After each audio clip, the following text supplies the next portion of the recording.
Hey, whoever's just in that 3 wide. Live from the recently reconfigured Atlanta Motor Speedway, the SimRacerHub.com Truck Series brings you to the second race in the round of 16 in the inaugural playoffs as these drivers get set to be battling the NRE Power Systems 200 tonight. With me in the booth tonight, Will Tiller. As always, I'm Tyler Dittmer. Will, second race in the first round of the playoffs. These drivers may be trying to set themselves up either to have a strong third race or maybe trying to win this wild card race that Atlanta has become.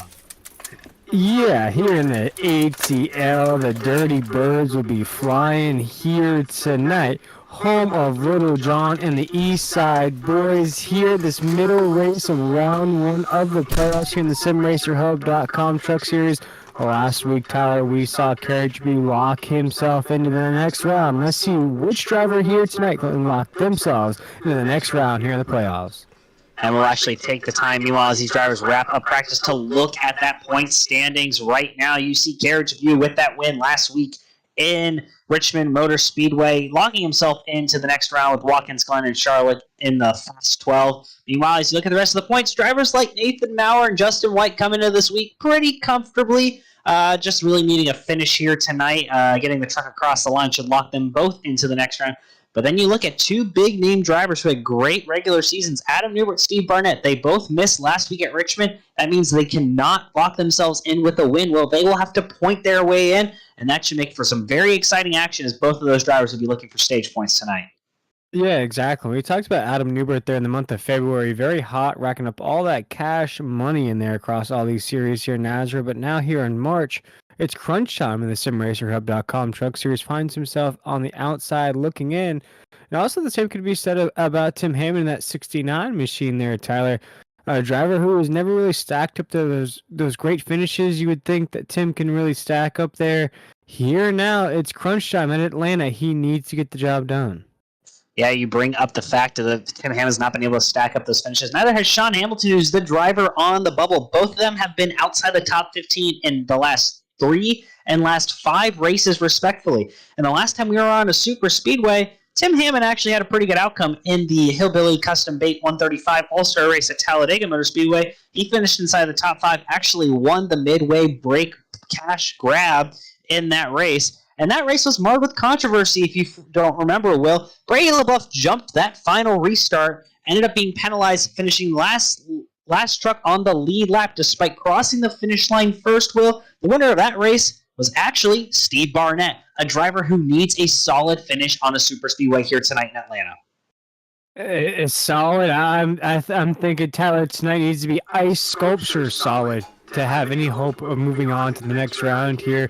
The last truck on that playoff grid here, about 30 points outside of that cutoff line.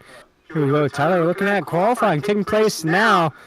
You know, I like to say this is Charlotte Motor Speedway's little sister, little brother. Is that pretty much the same idea here tonight in Atlanta? It was maybe 10 years ago, but with the repave that happened about 2 years ago that was brought to iRacing last summer, I believe, this has become essentially a Daytona shrunk down. Really high bank corners, over 30 degrees of banking in the turns on the steepest parts. Super wide front straightaway, super wide back straightaway, but those corners are very narrow. 3 wide is possible, but not recommended through the corners. And even the back straightaway is a little bit narrower than the front straightaway, where these trucks can fan out 4 and 5 wide, but they're going to have to get back in line really quickly as they come through and enter turns 1 and 2, Will. Completely different style of racing from what we've seen on mile and a halfs in the past. Yeah, and talking about racing here tonight, Tim Hammond at 69 machines currently in his qualifying run. Hey, look, we just spoke about what that 69 has to get done. Here we'll see what kind of lap that 69 puts down right now. Daniel's on the top of the grid. See Blanchard in that 14. He's going to see what kind of lap he puts down there. Tyler here in qualifying. What we've seen so far here this season, the SimRacerHub.com Truck Series, Tyler's qualifying spot, essentially, it's not that big of a deal. Not to sugarcoat it there, but in the stage racing that we see here week in and week out, it is a lot of strategy that comes into play. That last pit stop, making sure to pit, under green. So here, as we watch these drivers, Tyler, what do you think these drivers are really trying to figure out here in these qualifying runs? It kind of depends. If you're a driver that's going to rely on stage points tonight, like Adam Newbert, like Steve Barnett, you do want to qualify near the front. Stage one's only 30 laps. And at the way Atlanta has become, where you're going to see drivers running 29, 20-second laps, although 32-second laps qualifying, it's significantly faster now in the super speedway drafting system we exist in here at Atlanta. Also important to note, drivers in the playoffs will be denoted with a yellow bar over their name. Carey Trabue, though, being a winner last week, already moving on to the Fast 12, he will have a green bar around his name, something for the fans at home to keep track of. Our playoff drivers in yellow, and obviously Carey Trabue in the green, since he has already locked himself into the Fast 12. But Will, you mentioned it, qualifying hasn't really made a big deal, especially at super speedways, and that really does hold true at Atlanta. We look back at previous races and super speedways here in the SimRaceHub.com Truck Series. We've only had the Daytona Speed Weeks and the All-Star Race at Talladega, and of those, you've had 4 different winners, Will. Carey Trabue won the Clash. Torrey Thompson won his duel. Brandon Bullock won his duel. Robbie Richards, playoff driver, he won the Daytona season opener. And then Steve Barnett, like I mentioned, won the All-Star Race at Talladega. So, Will, maybe we'll have a 5th different winner on the Super Speedway tonight. Yeah, we'll have to see right now as we're checking out Brendan Bradfoot in that 24 machine. Right now, that 24. As we watch Tyler, they just didn't have the season they were hoping for. They're squeezed in that last playoff spot. And now, right now, the 24 machine's currently the last truck on that grid. Yeah, that's just his first outlap. The second laps have been faster. We've seen some drivers maybe cut that tri-oval or quad-oval here at Atlanta Motor Speedway. Necessarily not against the rules in qualifying, but will be against the rules during the race, as that is essentially a double yellow line, although it's a red and white single line. See Adam Newbert, a driver who needs a great finish here tonight and a lot of stage points. He's currently your provisional pole sitter. Brandon Broadfoot coming down here to get his time. Can he improve? Yeah, he's going to jump up to 5th. That's a good start for Brandon Broadfoot, a driver who was in the top side of the 12 drivers trying to get into the Fast 12, but he's not clear by a lot of points coming into this thing, Will.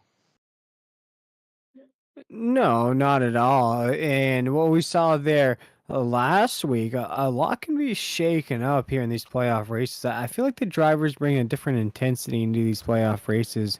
A little bit more hungrier, if you will, Tyler. They know what's on the line each week. Of course, these drivers, if you've been racing all season with us, you know that there's cash money on the line.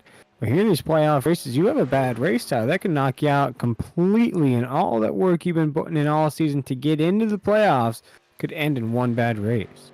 I will say maybe the caveat to that is Nate Maurer and Justin White. They are so comfortably points-wise entering this race. They could actually afford to have not a great race tonight, especially with Auto Club next week, the final race of the Sweet 16 here in the first round of the SimRacerHub.com inaugural playoffs.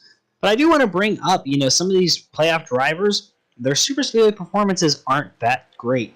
When you look at the Daytona kickoff race, Sean Hamilton, Adam Newbert, Brady LaBeouf, Tim Hammond, and Nathan Maurer all finished outside the top 15. Now, Nathan Maurer can afford to finish outside the top 15, but Tim Hammond, Sean Hamilton, and Adam Newbert cannot tonight. They must be inside the top 10. Really, they must be getting stage points throughout the entire night. In the case of Adam Newbert and in the case of Steve Barnett, they really need to be top 5 the entire race, Will.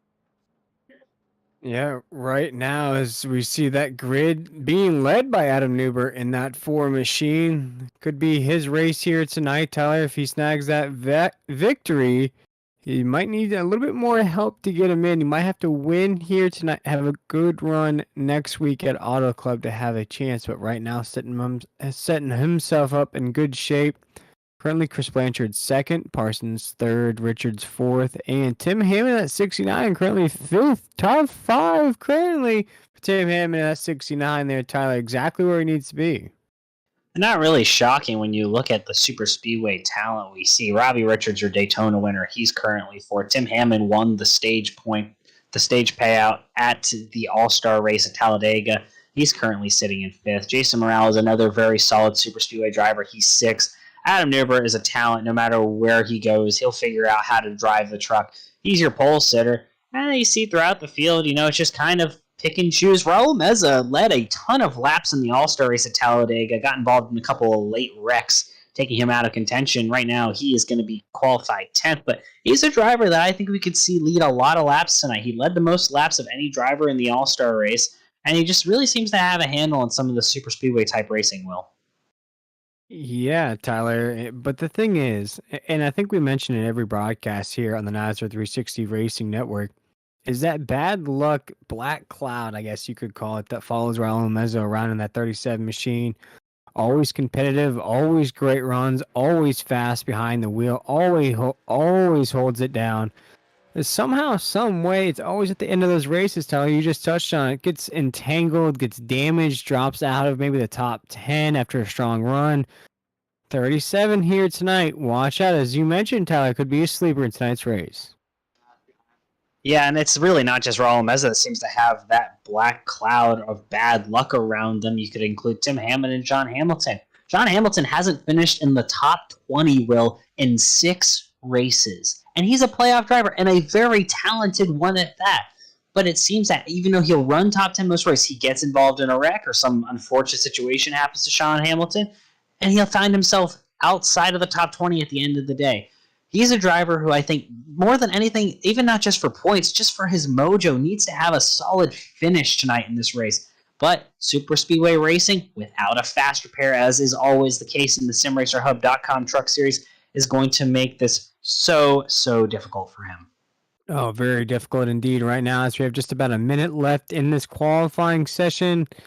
We'll see if anybody takes the track right now with less than a minute left. If not, it would be Adam Newbert taking the pole position, Tyler. That Ford machine, I don't think we've seen him start from the pole. We know what he can do in traffic. Let's see if that pole position can give him any advantage here tonight.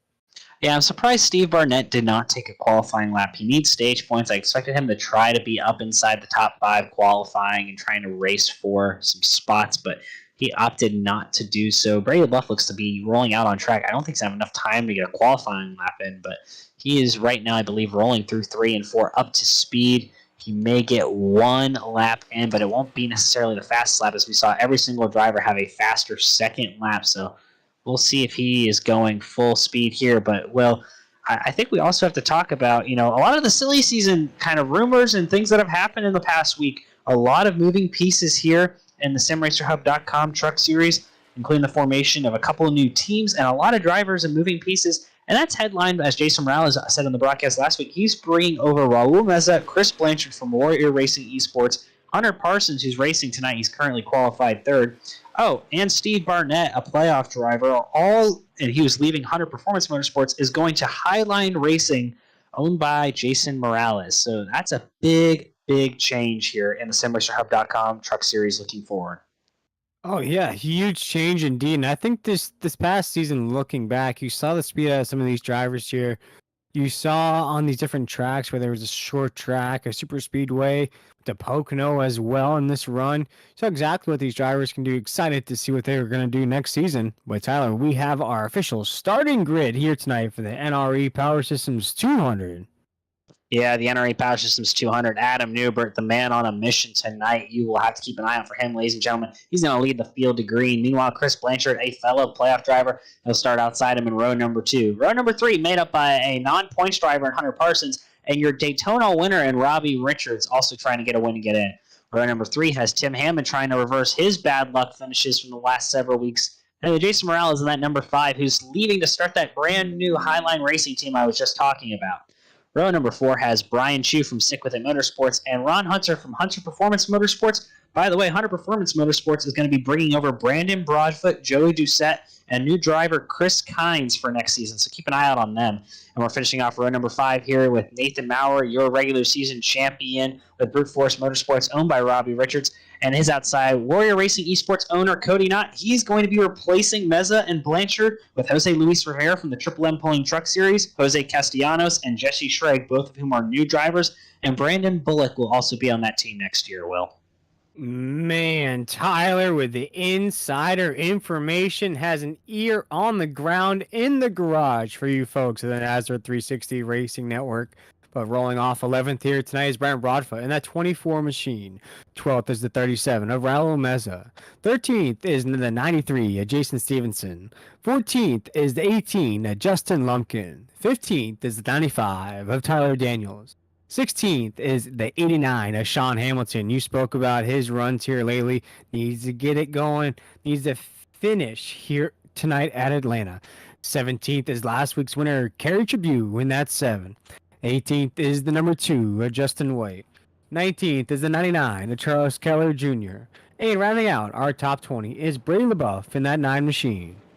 Yeah, rolling up 21st, 86, Kyle Hess for Mission 1 Esports. 22nd is Donnie Lyons, just missing on the playoffs. He's looking to have a solid finish tonight. Very competitive driver, finished second in the All-Star race. Keep an eye on him on these super speedways. Meanwhile, 23rd will be Brandon Bullock, who I said was moving over to Warrior Racing Esports. And then Dan Hagan will be 24th. Steve Barnett, Curtis Rogers will round out your field. Also important to note, Stick With It Motorsports from Adam Newbert and Justin Lumpkin. They'll be adding Derek Kilgore from the Friday Night Series and Adam Newton for next season. And also on top of that, Carey Trabue, last week's race winner, he's going to go to Brute Force Motorsports with Justin White next season. So a lot of moving pieces right now happening as we still look to form our grid for the 2023 Season 2. But tonight we have the NRE Power Systems Truck Series, the Sweet 16 race number 2. Adam Newbert will lead your field of green here as they have the 1 to go symbol. We'll be going green flag racing as they come off at 3 and 4. Adam Newbert from Stick With It Motorsports will lead the field. Like we said, Chris Blanchard there to his outside, followed by Hunter Parsons, Robbie Richards, Tim Hammond, and Jason Morales in that 5 hot rod. New look on Jason Morales' number 5 tonight, Will. He's got a beautiful photo of his wife on the deck lid. That's because it is his wedding anniversary. Again, happy anniversary to Denise and Jason Morales. As we're getting ready to go green here, Adam Newbert gets on the gas first, and we're off racing in the NRE Power Systems 200 here from Atlanta Motor Speedway.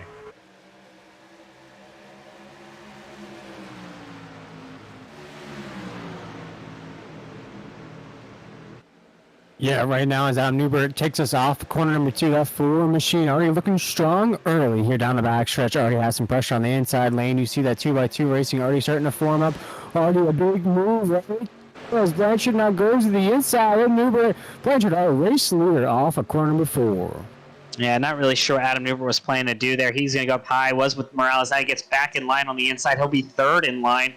Meanwhile, Jason Morales with Tim Hammond and Ron Hunter will lead the outside lane, but that outside lane is very fractured right now. They need to get it together if they want to move on that inside lane. Very tame start to this race so far. They see Robbie Richards there pulling out of line. I think he's going to go for an attempt to win this race versus racing for points here tonight.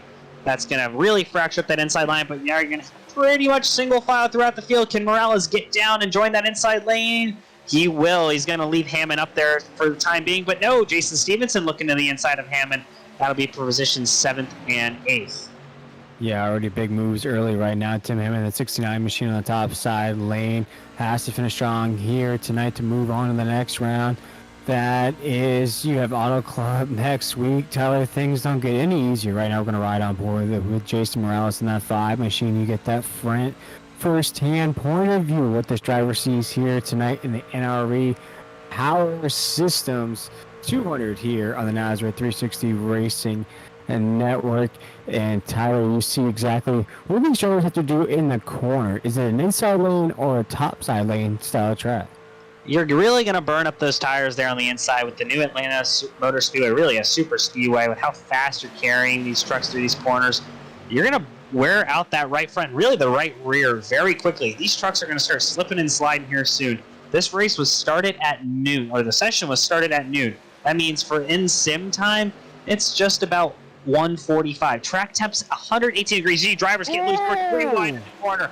Almost trouble there. They keep it straight for the time being. That looked to be Tyler Daniels. No, that's not Tyler Daniels. That's Raul Meza losing many, many spots. The pack breaking up here. I was just about to say, this track is going to be hot and slick, and we just saw exactly why that's the case. These drivers are going to have their hands full tonight. Yeah, as you're cruising around 3 and 4 right now, we'll get that scoring up for you in just a moment. But Tyler, early on in this race, I'm starting to see some drivers that are pulling out of line and begin uncomfortable from that draft. You know, what would cause a driver to feel that way? It's just a lot of air is moving around. These trucks are going to get really tight really fast when they lose the air on the nose, and then they're going to get really light in the rear if someone's right behind them coming off a corner exit. It's going to make these drivers really loose, really get super squirrely, slide up towards the wall on exit, and these drivers are not going to be able to stick in line like you would see at Daytona and Talladega. These are going to be runs and then kind of getting back single file or spacing out a little bit, and then a big run and then spacing out again because you just cannot sustain that tight pack like you would elsewhere. No, right now things are sustaining down the backstretch, and again, we want to remind everybody watching along with us here in the NASCAR 360 Racing Network, the drivers on the top of your screen that you see highlighted in yellow are playoff drivers. You see that green of Carey Trabue right now in that 7 machine coming across your screen. He is locked in to round number 2 from that win last week here tonight, Tyler, but we are airtight at the top of the grid down the corner. Yeah, the outside lane finally finding that speed that has been avoiding them for the beginning portion of this race. We're already on lap number 8. Jason Morales finally working to the outside of Hunter Parsons and maybe even Chris Blanchard.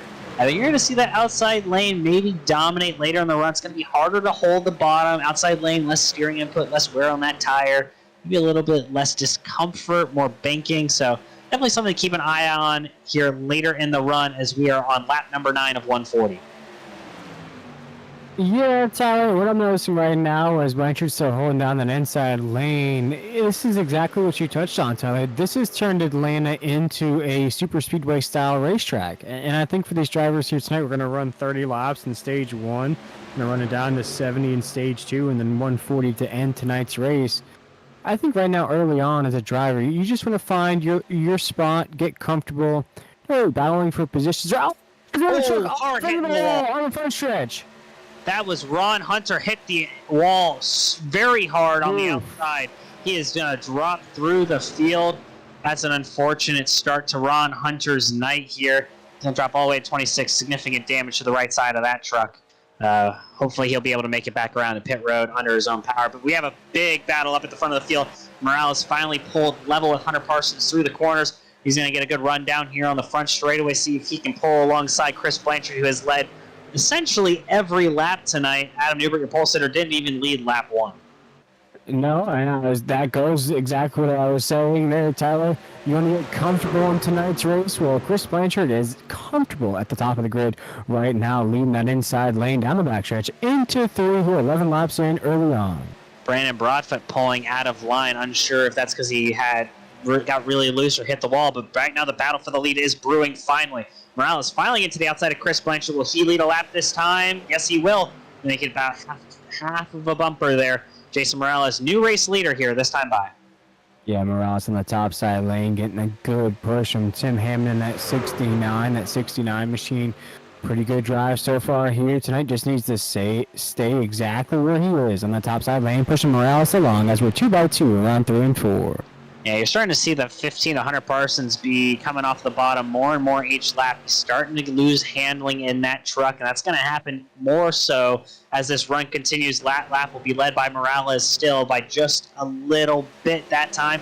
Looking back at the battle for the lead, though, it's still Morales, Blanchard side by side. And I got to say, I was surprised Blanchard decided to stick with the bottom. I know it's the shortest way around, and I know it's the fastest way around, but as we go later and later into this run, he's really going to have a hard time handling that truck.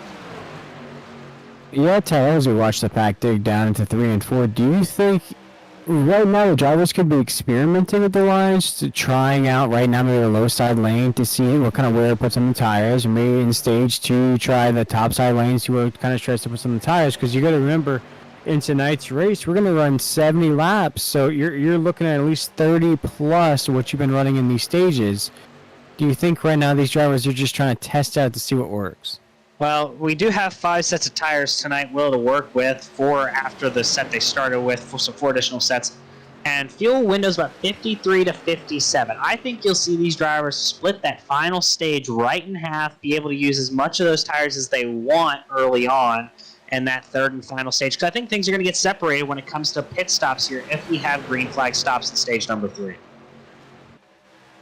Yeah, I'm thinking we're probably going to have green flag pit stops there in stage number 3 with those 70 laps. We'll have to see right? Who heads on pit road at the end of stage number 1? Because Tyler, that would give us a good indication of if that pit window is around 40 laps. And you're looking at around 25 to 30 laps shootout at the end of tonight's race. But still a long way to go right now, Tyler. It's still Chris Blanchard leading the way here on lap 16. Yeah, it's kind of interesting. We've essentially had two packs kind of form here. We have this lead pack of about, let's say, 11 trucks. We have a little bit back to Steve Barnett, who's kind of a man on the island trying to bridge it. And you see back there, you have a pack of about 6 or 7 trucks in a line. You see Steve Barnett trying to bridge that gap in that 42 machine, get up there with this top 11, 12 drivers, because he needs stage points. Coming into it, he's 30 points back from the cut. He cannot win to advance because he missed last week at Richmond. Same with Adam Newberg. They both need stage points. So Steve Barnett, who started outside in 25th position, way in the back, didn't run the qualifying lap. He's slowly starting to move forward as you see another truck fall off. That's Tyler Daniels falling to the bottom. Yeah, and one thing that stands out to me as we saw Ron Hunter in that 30 make contact with that topside wall. No cautions yet here tonight. Tyler, as we're creeping up to 10 to go here in stage number 1. Top of the grid, though, we're seeing little bubbles being brewed at the top here. A little boba tea being made at the top of the grid as these drivers are feeling each other out. Yeah, it's about 5 trucks apiece, top and bottom lane. Steve Barnett and Brady LaBeouf trying to close the gap here to the top 10, trying to catch on to this main pack. They do have a width of the draft because of these tight corners. It's really hard for them to make up any ground. Barnett, though, finally within half a second of that last truck, or just teetering about half a second back of that last truck, really wants to make a gap. You see a big lead out there for Chris Blanchard. Really got separated from Hunter Parsons. You see that's a massive gap between the two. Hunter Parsons is going to get a big run here on the 14 truck. Yeah, that 15 right there has been running strong here tonight inside the top 3. Solid on that inside lane. You see if he can get a run brewed up right now, and nothing really being built up right now. Really on the back bumper of Blanchard there, Tyler, but really not trying to make him run. Do you think it's just too early to try to make, passes for position, or do you think it's just not the right opportunity? I just think it's really hard here at Atlanta Motor Speedway. You have to time your runs perfectly to essentially clear a driver, because while we're locked in this 2x2, it's impossible to make a pass. They really need to back off the driver ahead of them, find a space outside, get a big run entering the straightaway, clear them before they enter the corner, and that's how they'll be able to make a pass tonight. But you see everyone's abandoning Morales on the inside lane, but except for Adam Newberg, he's going to jump up to the outside lane. He's tired of running in line, where I see some things shake up here at the front of the pack. Him and Josh to the bottom. Raul Meza's around here in the middle of the 4. Raul Meza sideways on 3 and 4 right there. 37 machine. We talked about it coming into tonight's race. The bad luck that follows that 37 machine around. And here it comes once again, Tyler, early here tonight. And no damage on the 37, but officially brings out our first caution of the night. I don't think he hit anything or anyone, and no one else spun. Props to every single driver there in the SimRacerHub.com Truck Series for avoiding what could have been a catastrophic accident here early on in the NRE Power Systems 200. You know who this really benefits? Playoff driver Brandon Broadfoot. He had lost the draft entirely, Will. That's cautions allowed him to maybe fix some damage. I think he was well off the pace because of a little bit of damage and catch back up to the field. But here you see Raul Meza. Hammond gets a little bit to his outside, takes the air off the rear spoiler, didn't really make contact with him, and just kind of loses it. Great move by Sean Hamilton here to avoid contact. I mean, can we get an onboard shot of Sean Hamilton, please? That was impressive. Yeah, and I got to see right there with the 69 machine of Tim Hammond. See if there was contact maybe with the 37, or if the 37 just got loose there. Here we're going to ride on board with possibly Stevenson, I think, yeah. Yeah, with Hamilton in that 89, who was right behind it, and you see if there was any contact made. No, it actually looks to me, Tyler, the 37 may have just gotten loose on the apex. Yeah, I think it's an aero thing. It's just air came off the spoiler. Wow. I don't know if there was any contact made there between Hamilton and Meza. Maybe a little bit, but definitely not enough to cause any damage, in my opinion. I'll have to get maybe this would be the best view in the house right here. We should really see how this works here, Will, on that front bumper cam. This will be a great shot. Ooh, watch it right here. Oh, my God. Oh, just the slightest. Just a little bit of a haircut right there of contact between the 37 and the 89, Sean Hamilton. But, Tyler, I don't think it's any damage it's going to cause any kind of, problems to the 89. I think the 89 is going to be good to go there. I've been looking at the 89 machine's front end and have absolutely no damage on that truck. Maybe I saw a small dent in the 37's rear, but not enough to make a difference. Interesting enough, though, no drivers have come in for pit stops here. We'll have just under, I believe, 7 or 6 laps to go in the stage when we go green. Right. So it'll be interesting to see exactly how this all plays out because no one came in for stops, and that is quite concerning because these trucks are going to really spin the tires and be super loose here on this restart. Correction. One driver made a pit stop. 2 drivers made a pit stop. That's Chris Blanchard and Brandon Buffett. So your leader, Chris Blanchard, came in pit, and he's a playoff driver, and he's going to go from 1st to 25th, Will, and not get stage points. Tyler, you know why he's a playoff driver, though? It's because of his unique and interesting pit strategies that have got him in positions at the end of these races that have built up enough points to give Chris Blanchard a shot at it. Again, here tonight, you see it. Going to be pitting very, very early, but watch here when the caution flag flies at the end of the stage. See if Chris heads down pit road or if he stays out.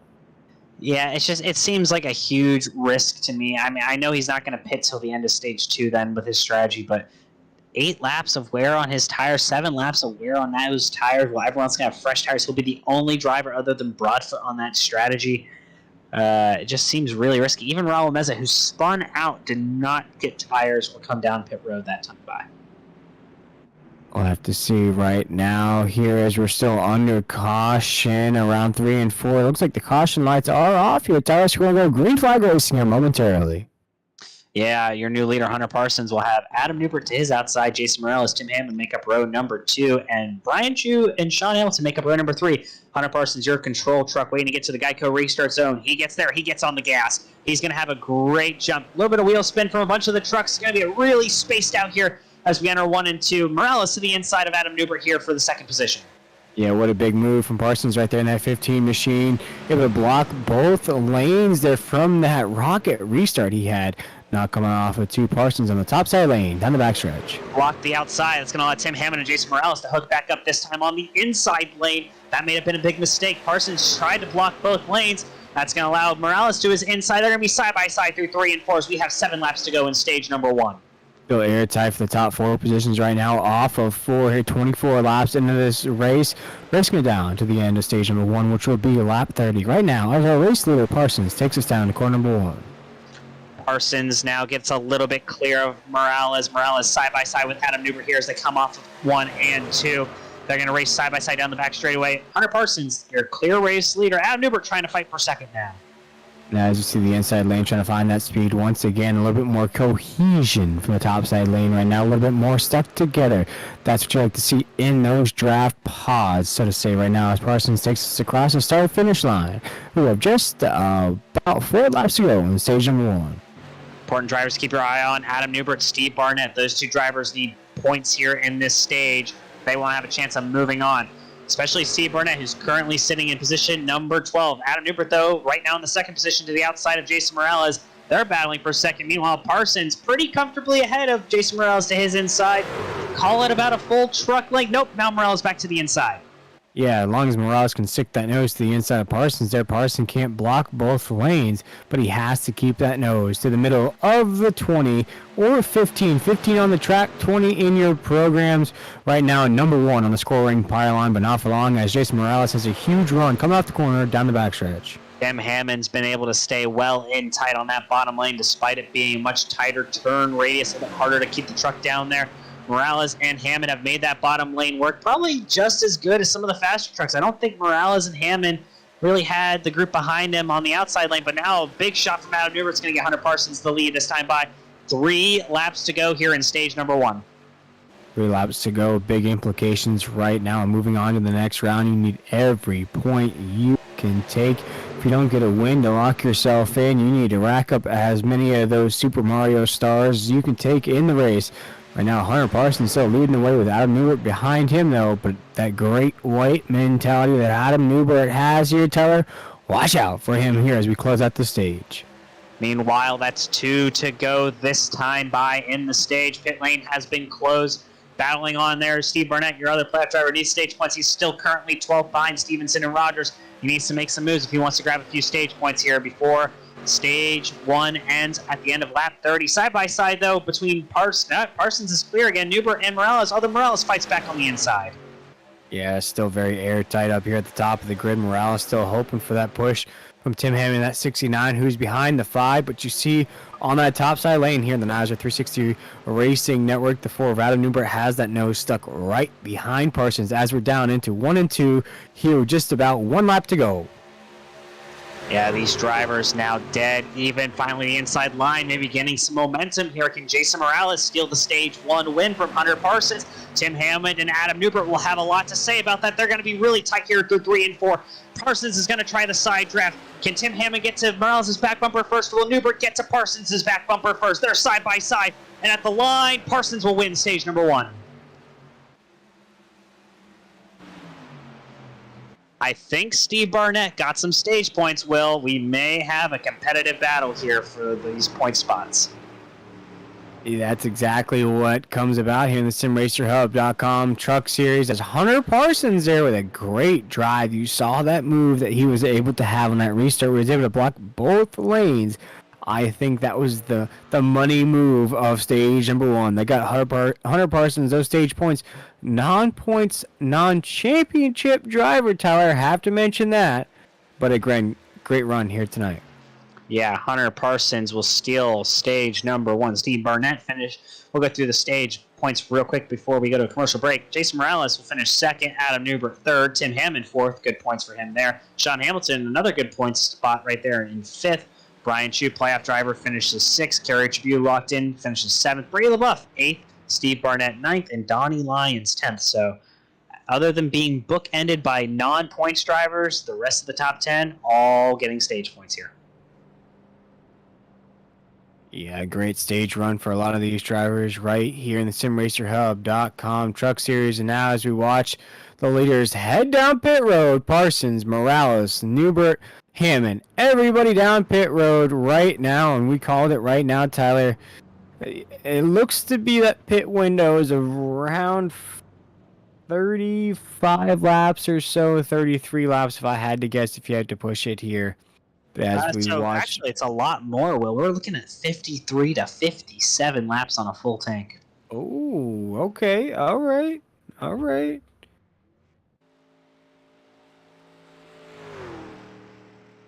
We'll see who gets off pit road first. It looks like some different strategies taking place, but winning a race off pit road, Hunter Parsons. Tim Hammond's going to lose a lot of spots on pit road.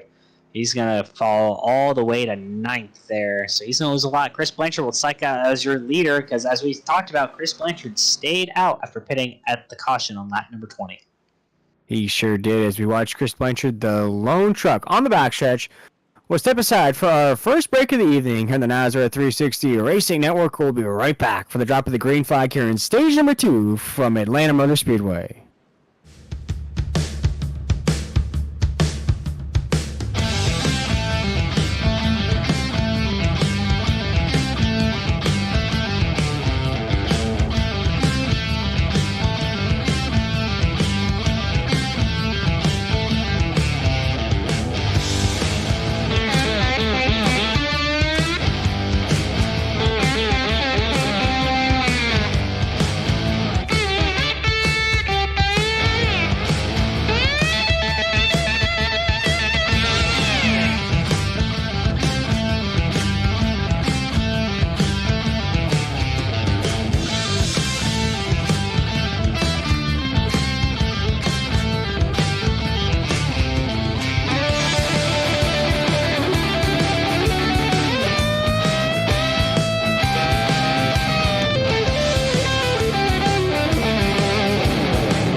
We're back, ladies and gentlemen, here for Stage 2 in the NRE Power Systems 200.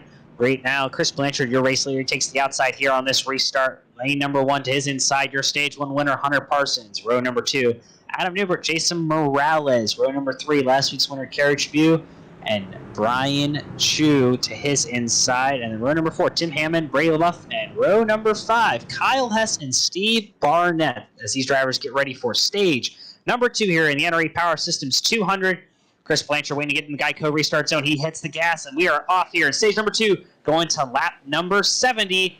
Longest green flag run of the night if we go green throughout.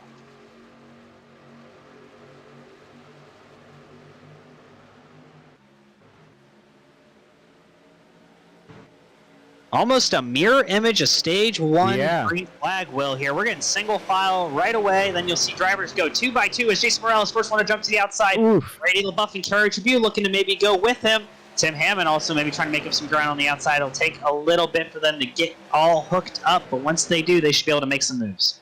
Yeah, Tyler, and as I like to stay quiet there off of 2 just to watch things happen, things are just getting a little bit too dicey for us to stay quiet on the broadcast. Drivers getting a little squirrely, a little loose at the tail end of this pack. Already starting to see this pack basically dissolve here, and if they don't link up, Tyler, we've seen what can happen if you don't find friends already. Man, that is sketchy right there off of 2. Yeah, decisive move by Brian Chu going from the bottom to the top behind Adam Newbert. And look who's just slotted into the 3rd place position on that inside line, that 42 machine, Steve Barnett. You know, he has a win at a super speedway in the All-Star race in Talladega Super Speedway, so definitely a driver to keep an eye out tonight, Will. Yeah, we have to watch that 42 right there by Tyler. We've seen this movie before. We've seen the 42 run strong inside the top 10, top 5. We've seen him peak out sometimes as well. But the trick is, Tyler, the 42 has to stay clean, has to stay consistent throughout tonight's race, and maybe, just maybe, we'll have a shot at the end of this race. Yeah, especially with the points deficit he finds himself in. He needs every point he can get. He cannot afford to get involved in a wreck tonight. Same with Adam Newbert here, leading that outside lane. Brian Chu behind him cannot afford to get involved in a wreck tonight, being that he came into this race 22 points out of the cut line. Steve Barnett was 30 points out of the cut line. Both of those drivers need to have a strong finish tonight. Yeah, and you're already starting to see what we saw there in stage number 1. These drivers here found their partners, found their lanes. Ooh, right there. Big move to the outside of Tim Hammond. That's Carey Trabue, last week's winner in that 7 machine. Now trying to get up to the top of the grid. Trying to pick up where he left off last week there, Tyler. Stick with it, Motorsports teammates, each leading a lane. That's Brian Chu on the outside and Adam Newbert on the inside. Their other teammate, I believe, is Justin Lumpkin. He's all the way back in the 14th position, so not having the night he's wanted so far. But maybe he's playing the long race, just kind of biding his time. He's not in it for points. He's just in it for wins. So you may not see much of Justin Lumpkin until the very end of this race, Will. Yeah, and I think that's a smart move because I think here tonight's finish is going to be around 70 laps. So quite a marathon to close out tonight's race at Atlanta. I think there's going to be a green flag pit stop in the mix as well. So really, I like to call these stages our homework, our study sessions, if you will. That way you go into that last run with all sorts of data, all sorts of things you can apply to that victory you get at the end of this race. New race leader, that is Jason Morales, made a nice little move on Brian Chu to go to the inside. Now he'll lead the inside lane. Adam Newbert gets to his bumper. Morales leaving his boss, though, Michelin Esports teammate Brady LaBeouf, just like he'll be leaving him for next season to create his own team of Highline Racing. He jumps back to the outside. Morales trying to be like a Pied Piper at super speedways, controlling both lanes, but Adam Newbert, a Toyota from Stick with the Motorsports, going to power through on the inside. Yeah, I just think that's the issue. If you climb up top there and you hold it down, if you're not as cohesive, you don't have as many trucks in that line. We're watching it right now. Adam Newbert, now our race leader, across that line. A lot more trucks on the low side, a lot closer together on the top side. You see Morales go way high on the racetrack there. Now that low side lane starting to pull away down the backstretch. Yeah, that outside lane's kind of struggling early on here. I think it'll come to them later in the run like we saw last time. We didn't really see that outside lane pick up speed until about 20-30 laps in on that tire run. But right now that inside lane is Adam Newbert, Chris Blanchard, Hunter Parsons, Steve Barnett, Tim Hammond, the 5 trucks on the inside. Oh, look, Justin Lumpkin now joining the top 10 part. He's sitting 6th on the inside lane, right now 9th overall. Yeah, right now as we're around 1 and 2. We're going to step aside and give you the sights and sound of Atlanta Motor Speedway here on the NASRA 360 Racing Network, a lap 43, a stage number 2, playoff race number 2, round number 1.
Oh, trouble. Chris Blanchard going sideways. He's going to get pushed out of line. We almost had a big one here in Atlanta. Yeah, and that's a way to break that silence there, Tyler, with some big money action on the racetrack here at Atlanta. Chris Blanchard, who was running on top of the grid in that 14 machine, was running very strong. You know, that's what Chris needs to do in that 14. Now at the tail end of this pack, we'll see if he occurred any damage there. That truck does not seem to be running right, Tyler. Yeah, I'm surprised it lost as much speed as he did. I was wondering if maybe he had a misshift or something that caused that issue. He did not come down pit road, though, so maybe he just lost more speed than we thought he did. Should be getting back up to speed now. He's coming around through 1 and 2. Hopefully Chris Blanchard is good enough. Oh, nope, something happened, and that something unplugged on his button box, shutting off his ignition. There's contact between Trabue and Adam Newbert there on the front straightaway. Yeah, you're already starting to see Carey Trabue at the top of the grid in that 7 machine. Adam Newbert on that top side as well. In this battle you saw last week, Carey Trabue got that victory, snagged that next round playoff spot. So you would figure, Tyler, the stress is off, the weight is off the 7 machine's shoulders. Not here tonight, bringing out that good wrench paint scheme. He means business here at Atlanta Motor Speedway. Currently with a strong run across the line, make it 50 in the lap 1. And look at the playoff driver right now leading the pack. That's Brian Chu, a name we don't talk about very often. He's just had a subtly solid season. Kind of like Carey Trabue before last week. Hadn't won a race yet, but just always been around, always a top 10 driver, great finishes, not ever getting the win, but always just being around. Well, now Brian Chu's leading here in the playoffs in the NRE Power Systems 200. Almost contact between Steve Barnett and Brady LaBeouf. Barnett's really losing the handling on that truck there on that bottom lane. Yeah, Brian Chu off for our race leader. That 51 machine with a bit of heartbreak not making the playoffs in the SimRacerHub.com Truck Series. That's not stopping that Toyota, though. Brian Chu, our race leader, off at 2, but right now, Tyler, you're starting to see the field get a little dicey here in the middle there, off the backstretch into 3. Yeah, and the thing we need to keep our eye on is that of Chris Blanchard. He is 20 seconds behind the car, or 20 seconds behind the leaders. Do the leaders catch him before the end of stage 2? I'm going to say yes, but how much of an issue will that cause? It's a very narrow racetrack in the corners. They really can't go 3 wide, especially late in tire run like they are right now. You're already seeing these trucks slip and slide and slip and slide, and they're really having a hard time keeping it controlled. Yeah, very dicey right here in stage number 2 into corner 3. Brian Chu, our race leader, Adam Newbert on the top side. In the 4 has Jason Morales in the 5. Very strong here tonight, but Carey Trabue up 15 spots, 14 spots now down into 3rd. This is a drop of the green flag. Carey Trabue, last week's winner, Tyler. Probably winner, but oh, Brian Chu sideways. Contact me between Brian Chu and Carey Trabue. Oh no! Caution flag is out. Big wreck here in Atlanta. Oh no! contact made between Carey Trabue and Brian Chu in that 51 machine. I know it probably sounds the same the way it comes out there, Tyler, but they are not the same. Carey Trabue was in second. Brian Chu was in first. Disaster at the top of the grid. Yeah, we'll have to watch a full replay here as you're going to see Brian Chu. Does he get bumped or does he just lose it on entry, kind of like Blanchard did? Although Blanchard had his ignition switch cut out, so we'll have to see as these drivers are. I would say you're going to see drivers come in for tires. Oh, nope, maybe a little bit of contact there. Takes Chu around. Field scatters. Ooh. Looks like Tyler Daniels runs straight into the back of Brian Chu. Brandon Broadfoot has some damage. Kyle Hess has some damage. I saw that. Tyler Daniels damage. Charles Keller Jr.'s damage. I saw Tim Hammond spinning. Not really sure what that was, but he is no longer inside the top 10. If we get a ride along with Tim Hammond, maybe we can see what happened to him. And for all you Brian Chu fans out there, that Monster Energy machine did take a hard impact to the back of that truck from Tyler Daniels. See the 69 here. Is he getting contact there, Tyler? Or do you think he just gets a little loose there on the apron?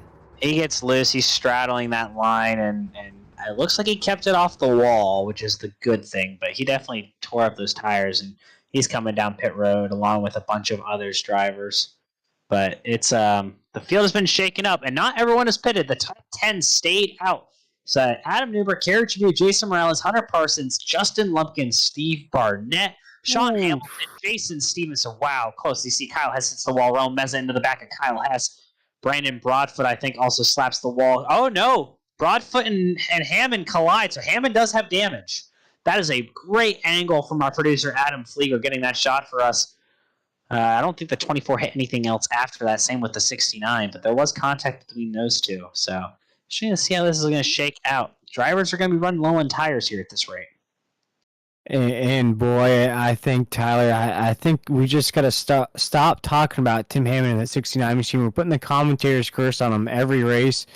With a top 10 driver here tonight was solid up there in the pack racing using that draft. Finds himself drifting down the grid a little bit, gets entangled with some of these trucks that already have damage, running really slow on the racetrack. And now the 69 has damage on it himself. We'll see what kind of speed's left inside that truck here. Yeah, as we're waiting, Carey Trabue is going to get an EOL for causing that incident, sending Brian Chu around. Good thing for Carey Trabue is, well, he's already locked into the next round, so not really much detriment to him tonight. As it seems, the only driver still on pit road fixing damage is Charles Keller Jr. Tyler Daniels is now 2 laps down. Tim Hammond was able to get some of his damage repaired. He's off pit road. Raul Meza's off pit road. Brady LaBeouf came back down for service. I'm wondering if he's getting more fuel. It looks like he is. Interested to see how that works out. Raul Meza's coming back down, I think, for additional service, and we may see Tim Hammond do the same here, Will. Yeah, 69 machine. He can't afford it here tonight, to say the least, Tyler. He had a strong run at Atlanta, going into essentially what's going to be an elimination race for a lot of these drivers at Auto Club. Tim Hammond in the 69 needs to find a way to maybe scrap out a top 15 if he can early in this race here in stage number 2. If not, Tyler, I start to see those playoff going into the next round for Tim Hammond at 69 start to drift away just ever so slightly. The one advantage he has is he started at Richmond. He raced Richmond. He raced here tonight. Racing at Fontana, he could win his way in. That same liberty is not afforded to Adam Newberg and Steve Barnett. They missed a race. Therefore, winning and advancing does not exist for those two drivers, like I mentioned tonight. But Tim Hammond could go to Fontana next week, win that race, and he'll be moved on to the Fast 12. Now, is that going to be a very tall order for that 69 machine? Of course it is. But can he get the job done? We've seen the speed from him. I think it's possible. Meanwhile, Adam Newberg, Jason Morales is going to lead the field of green here as we're going to have, just about 15 laps to go here in stage number 2. Sick with it. Motorsports teammates to the outside. Justin Lumpkin's now in the second position as he's going to go with Adam Newberg here this time.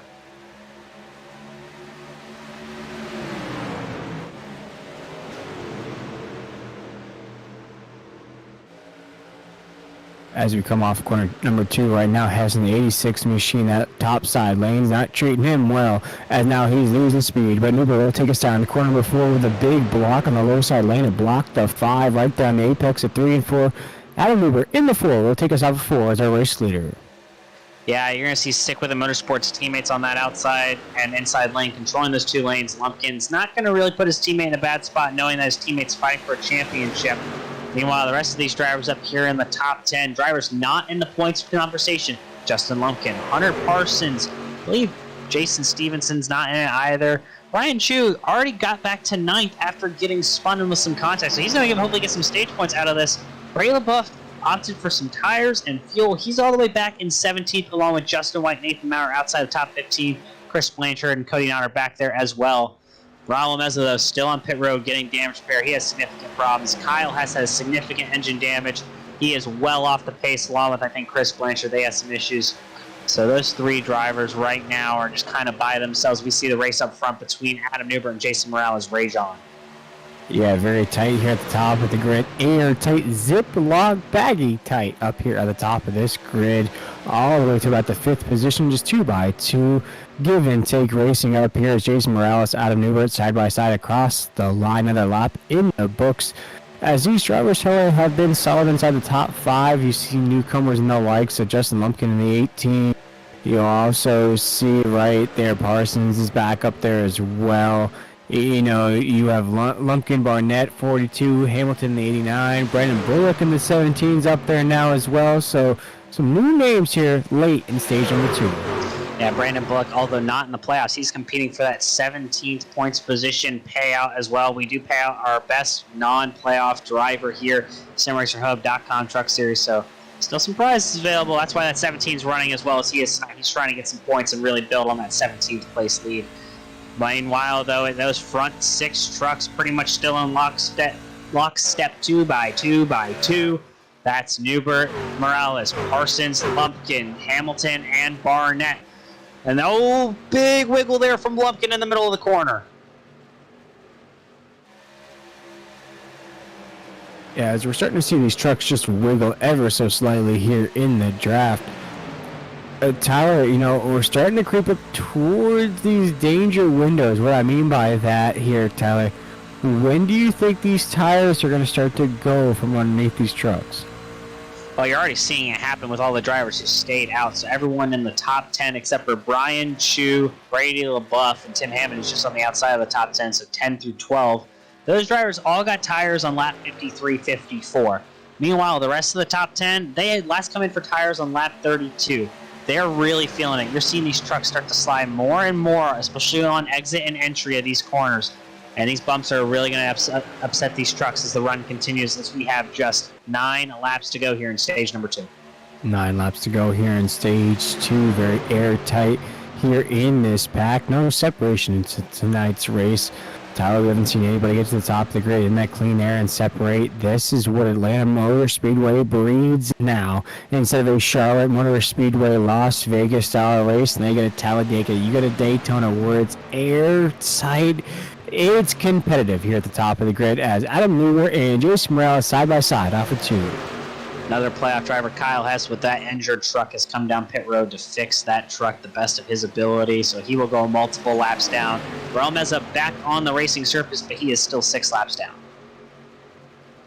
Yeah, and that's a shame for that 37 machine. We talked about just the string of bad luck over and over and over and over again. And I think there's an R&B song that goes something like that there, Tyler. But for the 37 around Meza, I think if you can just get one day and we can just say it's my turn to win that 37, just hoping for just one day of a good finish here across Nazareth. But right now, one man who stacked up some good finishes a month ago, try to keep it going in March. Adam Newbert on the top side as we come up for 4. Yeah, and that finish for Kyle Hess is a big deal. He was only 2 points ahead of the cut line coming into the race tonight, so he's going to have to go to Fontana next week and race his absolute heart out if he wants to move on to the fast. So Brian Chu again. Almost trouble though. Brian Chu, does he save it? And looks like he will. We're going to keep going green. 6 laps left in stage number 2. And it's just, I think Brian Chu may have had just one too many of those Monster Energy drinks here tonight because he is hyped up behind that wheel after racing strong at the top of the grid. This race has just gone sideways. for him as he's trying to find his bearings here in this run in stage number 2. Brian Chu now trying to find some friends, Tyler, as he's riding around this racetrack by himself. Kyle Hess has officially parked his car for the rest of the evening, so he will most likely finish in the 25th position. So, an unfortunately rough night for Kyle Hess as he is out of this race.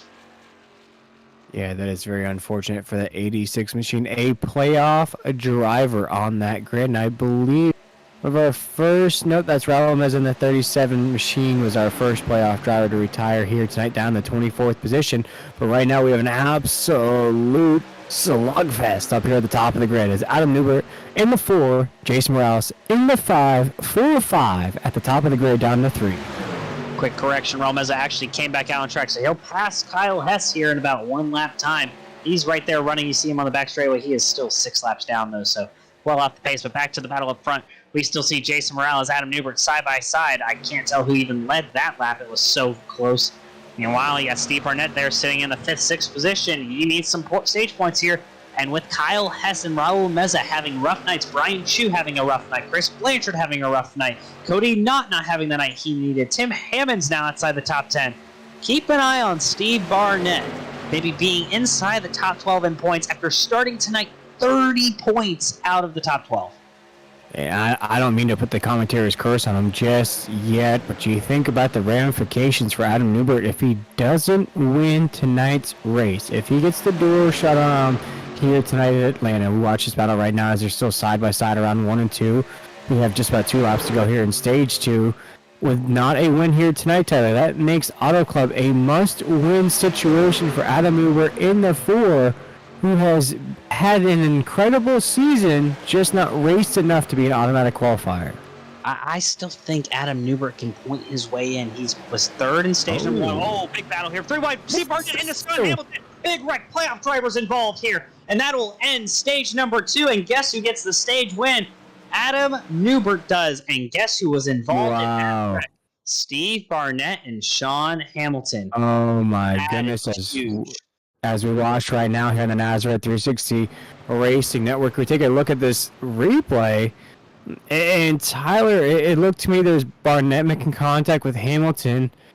There must have been contact there on that low side of the racetrack that just sent that truck absolutely just rocketing into that top side. There's Jason Stevenson in the 93 that's going to have damage as well. I think Brady LeBuff gave him a bad push, and we're going to see it right here. Take a look here. And you see the 9 on that right there pushing him along. Oh, what an excellent shot right now. We're watching from this back. Ooh. Yep, Brady LeBuff got him. Just wasn't square. Just wasn't square there, Tyler. Hamilton's truck has expired. That'll be another rough finish for Sean Hamilton, as his season, which started out so promising after a win at Texas, 2nd race of the year, 3rd race of the year, has just seemingly gone downhill since then. Steve Barnett with heavy, heavy damage there in this incident, to the rear of his truck and to the side of his truck. Another playoff driver who that's going to greatly affect. But I still think Steve Barnett got a top 10 finish. And guess who else got a top 10 finish in that stage? Tim Hammond. Hey, there we go. The 69 machine of Tim Hammond with a top 10 finish in stage number 2. But I think right there, Tyler, we just saw some round 2 hopes being dashed for some of those drivers there. But boy, Tyler, here as we're only just shy of an hour into this race, what an exciting first couple of stages we've had already here at Atlanta. No, it very much has been extremely entertaining racing so far. And these drivers have put it all on the line. As you see, Brady LeBuff's going to be the first driver off pit road. He went fuel only. He got tires back on lap 54. He's going to have 17 lap older tires in the field behind him. Adam Newbert will be 2nd off pit road. Jason Morales, Hunter Parsons, Justin Lumpkin, Tim Hammond, Dan Hagan, Carey Trabue, Jason Stevenson, and Brandon Broadfoot there. But I think we should take this time to maybe talk to our stage 2 winner, Adam Newbert. If we can get him up here in the booth here real shortly, we'll talk with him and discuss exactly what went down here at the end of stage number 2.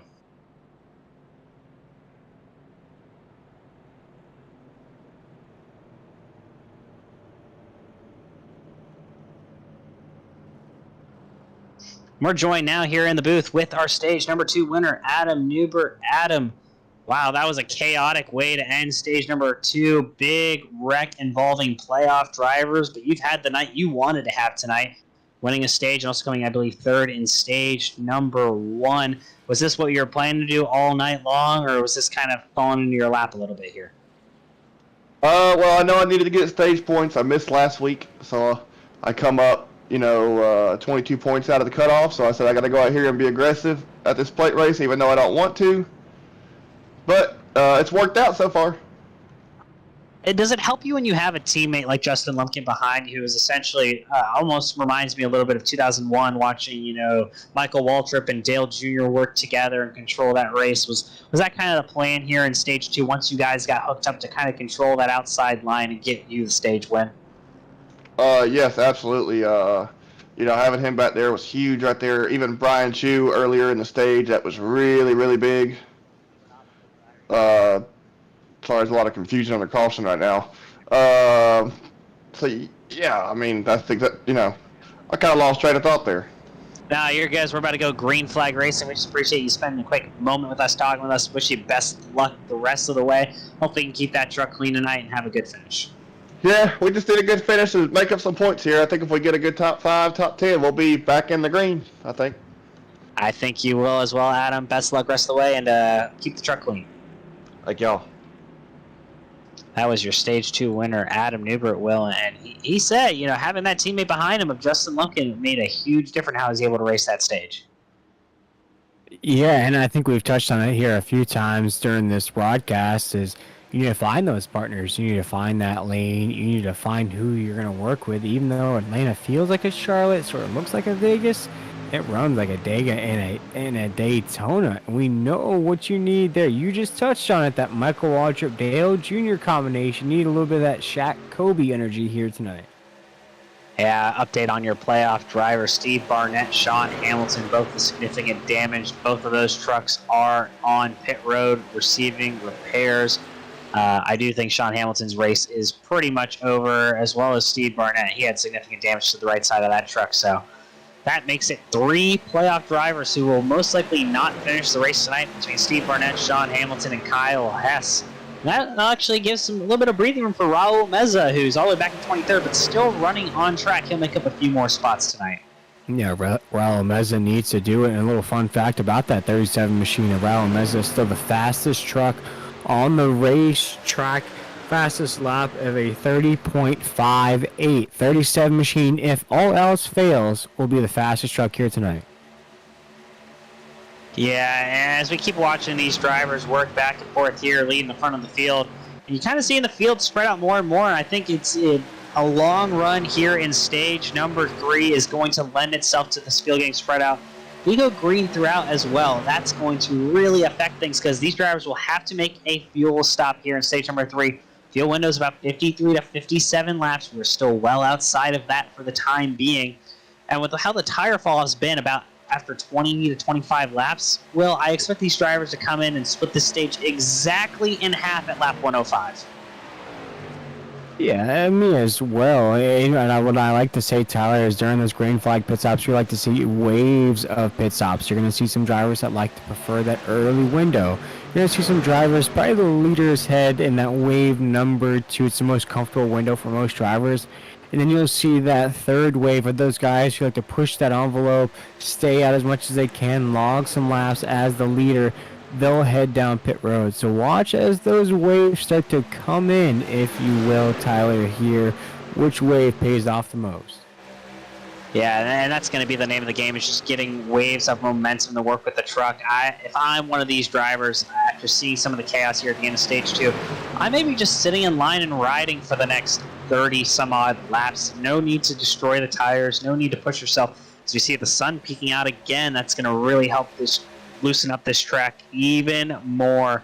And it's going to make it really difficult for these drivers to have a handle on the truck later on. They're going to really hope that cloud cover comes back into play. I think we should take this time, though, Will, when we talk about these playoff drivers. We also need to talk about the driver who's the last one to make the playoff field. Brandon Broadfoot came in tonight plus side on the points, I believe by like a point or 2. Brandon Broadfoot's running 15th right now. Didn't get any stage points, but If he keeps his truck clean and gets it to the end of the race, I'm assuming we'll probably have a little bit more chaos tonight. You could see him get another top 10, just like he had a top 10 at Richmond last week, and he could go from the last driver in to into the fast 12. Be very difficult, and for those drivers that are right on that bubble line, if you will, the first four, the last four in for that March Madness term there, Tyler, as we're down the backstretch here into 3.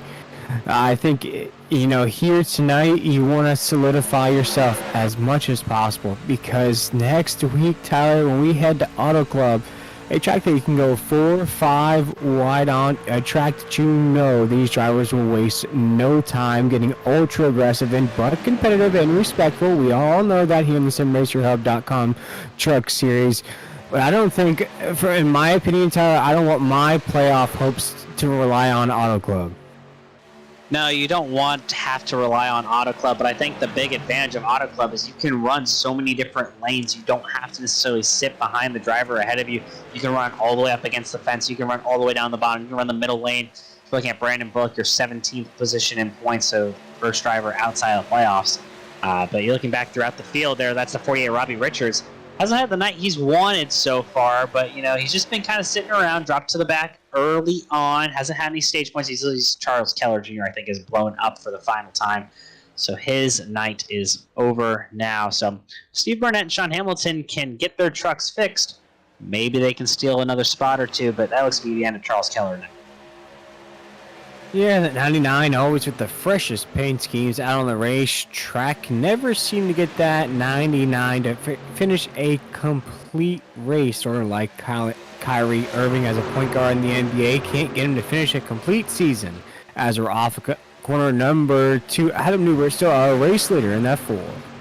Yeah, I think this cloud cover is really helping out the truck's balance right now. As you see Brady LaBeouf on 17-lap older tires, well, he's slowly reeling himself back into this pack. He started this restart all the way at the tail end of the field, requested an EOL because he was on such older tires. He's already worked himself just outside the top 10, just to the outside of Chris Blanchard, who has finally worked himself back in the top 10 after some earlier incidents, as we could call them. Yeah, exactly. That's a good word for it there, Tyler, as we're side by side. A little bit of a more momentum coming from that low side lane into 3 and 4.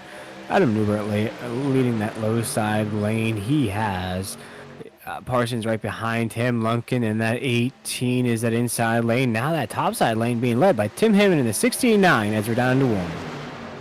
Interesting to see how Tim Hammond and Jason Morales are able to lead that outside lane. They have Carey Trabue there third in line, then Brian Chu, Brady LaBeouf, the 5 trucks on the outside. Meanwhile, the inside has Adam Newbert, Hunter Parsons, Justin Lumpkin, Dan Hagan, Jason Stevenson, and then Chris Blanchard there out the back. There's a couple of new names like, 3 wide here. Hammond got shuffled out of order. Jason Morales to the middle. That's going to take Carey Trabue with him. Brian Chu's going to dive to the bottom. We might get really single file here. Yeah, interested to see what happened to the 69. And Tim Hammond was running on that top side lane, as you mentioned, with Jason Morales and the 5 behind him. We're 3 wide again. 3 wide again there, Tyler. Morales into the fence. No! That truck has been really teetering on the edge of handling and just finally rubbed itself into the wall. It looks like the handling is going away from those trucks on the outside here as well on lap 86 of 140. Oh my goodness, Tyler. Right a little bit through the grass. We have more action just popping off one after the other right now. Brady LaBeouf went into the grass. Oh, he's going to lose it here. He's get off the fence. There's some damage to that 9 truck. Wow, everything just happened on the front straightaway there, Will, and through 3 and 4, everyone's gotten loose. Tim Hammond losing a lot of spots. He was sideways up against the wall, it looked like, in the quad oval. Meanwhile, out front, it's the Sick With It Motorsports teammates, Adam Newbert and Justin Lumpkin, battling for the lead. Yeah, we'll have to queue up some replays for you folks at home watching along with us here in the Nazareth 360 Racing Network. All sorts of chaos just popped off right there on lap 87, but right now we're back to that side-by-side racing down the backstretch. Adam Newberg, still our race leader. Carl Meza coming out of the pits after some more repairs, but guess who just went in the pits for repairs? That's right, Tim Hammond is down pit road right now. I think he made contact with that quad oval wall. That truck is significantly hurting as we see the battle for the lead raging on between Adam Newbert and Justin Lumpkin, teammates with Sick With It Motorsports. Yeah, side by side right now around the corner, no separation at the top of the grid right now. Big push from Carey Trabue into 7, pushing Justin Lumpkin along on the top side lane. Only 3 trucks on that top right now, as that low side has about 5, as around 3 and 4. Lumpkin to the low side, throws a block on Newbert, new race leader. Justin Lumpkin, 18 off of 4. I think those two teammates will be quite all right with that arrangement, just kind of pushing each other here, not having to race each other and worry about wrecking each other on accident. But, you know, who's not going to be content with that? That's Carey Trabue there leading the outside lane. And look who's finally caught back up with the pack after almost wrecking it off of 2, hitting the wall. That's Jason Morales. He's really caught back up with the pack after all the chaos that has happened since then. Drivers who have lost the draft, well, that's Brady LaBeouf and Cody not there, 18 seconds off this main pack. As things are just getting very unpredictable right now in this green flag run, Tyler. You're starting to see some drivers turn into lawnmowers down that front stretch. Drivers not bouncing off that topside wall. Drivers getting very loose on these tires as well. Could we be creeping up on that green flag pit stop window? I think it's still too early because a 50-lap run to the end on tires is going to be absolutely miserable for these drivers, especially see now the outside lane is going to be controlled by Lumpkin Newbert. They're picking Lumpkin got loose there, standing on the outside line. Hunter Parsons will take the lead here through the quad oval correction. Hunter Parsons will lead that lap as they'll pass the lap truck of Steve Barnett, who is back out on track making laps. May not be fast, but with the damage and drama, Curtis Rogers has lost internet connection, so he is falling out of service. So that's a spot for Barnett. Barnett should be able to get another spot on Charles Keller Jr., who's blown up here in a couple laps' time. Tim Hammond currently off track. There's some spots still available for Steve Barnett to make up here in the points. Yeah, Steve Barnett's going to need all the points he can get. But if we can jump back up to those leaders here on the NASCAR 360 Racing Network, one thing I want to point out to the folks at home, Tyler, I don't like what's happening between Justin Lumpkin in the 18 and Adam Newbert in the 4. You saw just a little while ago, the 4 went to go bump draft the 18. The 18 did not like it at all. Almost went completely sideways in that middle lane. You see it still now down the backstretch into 3 and 4. The 4 keeps trying to pull to the low side, trying to break that draft. They are not comfortable in that top side lane. Yeah, those drivers are the trucks right now don't have the tires with them to be making those moves, making those aggressive pushes. The trucks are very bent out of shape, very uncomfortable. That's going to make it more and more difficult for these drivers when they continue on. To see Morales not risking it as much, staying away from that outside wall. He's going to stay well tucked in line this time. So we see these drivers now kind of 2 by 2 by 2. Lumpkin's going to dive back to the bottom and kind of block off Parsons here, as we're looking to get to lap 95 of 140 here at Atlanta Motor Speedway. And that's exactly what Lumpkin wanted right there. He wanted to get away from the 4 of Newbert. Not that he didn't want a draft partner on that top side. It's just the way that the 4 was coming at him with that air. Just making the 18 just very uncomfortable on the top side. Looks a lot more comfortable on the low side lane. As now Justin Lumpkin, our race leader, takes us down the backstretch. Yeah, a lot of things have shaken up here in the last 20 laps in the SimRacerHub.com Truck Series. NRE Power Systems 200 from Atlanta Motor Speedway.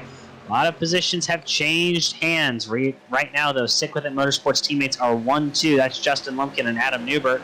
Meanwhile, in the second row, you have Hunter Parsons and Carey Trabue. Those two will not be teammates next year, I believe. Carey Trabue is going, I want to say... Sideways!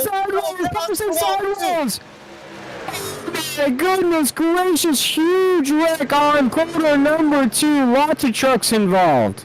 No caution from iRacing. I'm wondering if Race Control will throw one. Yep, there is a caution flag from Race Control. That's the right call. Wow. Really messed up a lot there. Big trouble there. Jason Morales into the wall again. Raul Meza is definitely not involved, but a bunch of other drivers were involved there. We'll have to see. Wow. It started ahead here. Yep, there we go. That's Hunter Parsons sideways on the apron, and that's what set off this chain reaction. We'll have to rewind it just a little bit there here, Tyler, as we watch it on his own.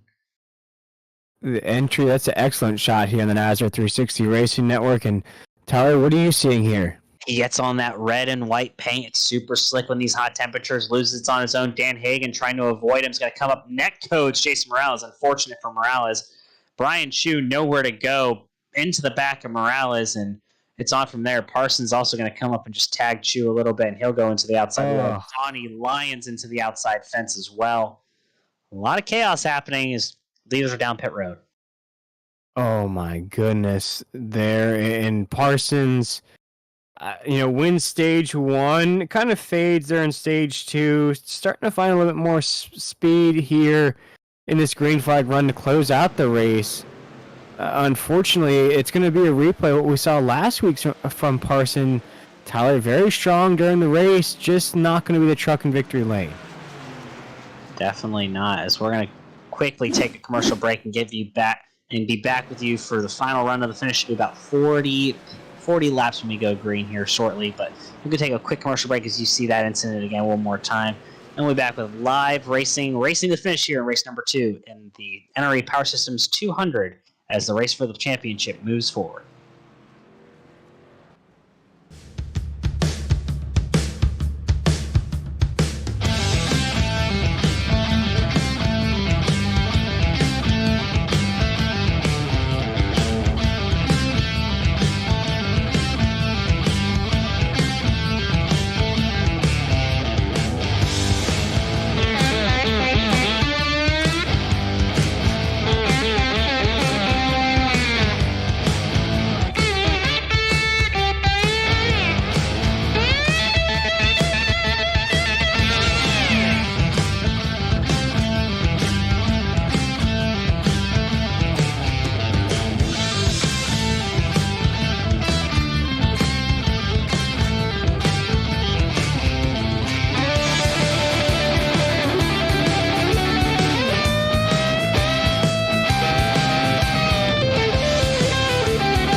We're back live in the NRE Power Systems 200 from the virtual Atlanta Motor Speedway and the SimRacerHub.com Truck Series. Will Tiller, my friend, it has been a chaotic stage number 3. And now we have a new race leader, Cody Knott, playoff driver up front. Cody Knott's on old tires, and the rest of the field behind him's on fresh set of stickers. We'll see exactly how this plays out here when we go green in just about a few moments' time. Yeah, here in hot Atlanta, it has been an absolutely crunk race from the start of this night. The drop of the green flag has just been wild. We had Parsons winning stage 1. We had Newbert stage 2, but let's see who's going to win the race here tonight as Cody Knott takes the green flag down the corner number 1. Yeah, he spun his tires because he has no grip in those 4 Goodyears right now. Adam Newbert just absolutely blows by him on the restart. Adam Newbert will take the lead with his teammate Justin Lumpkin behind him.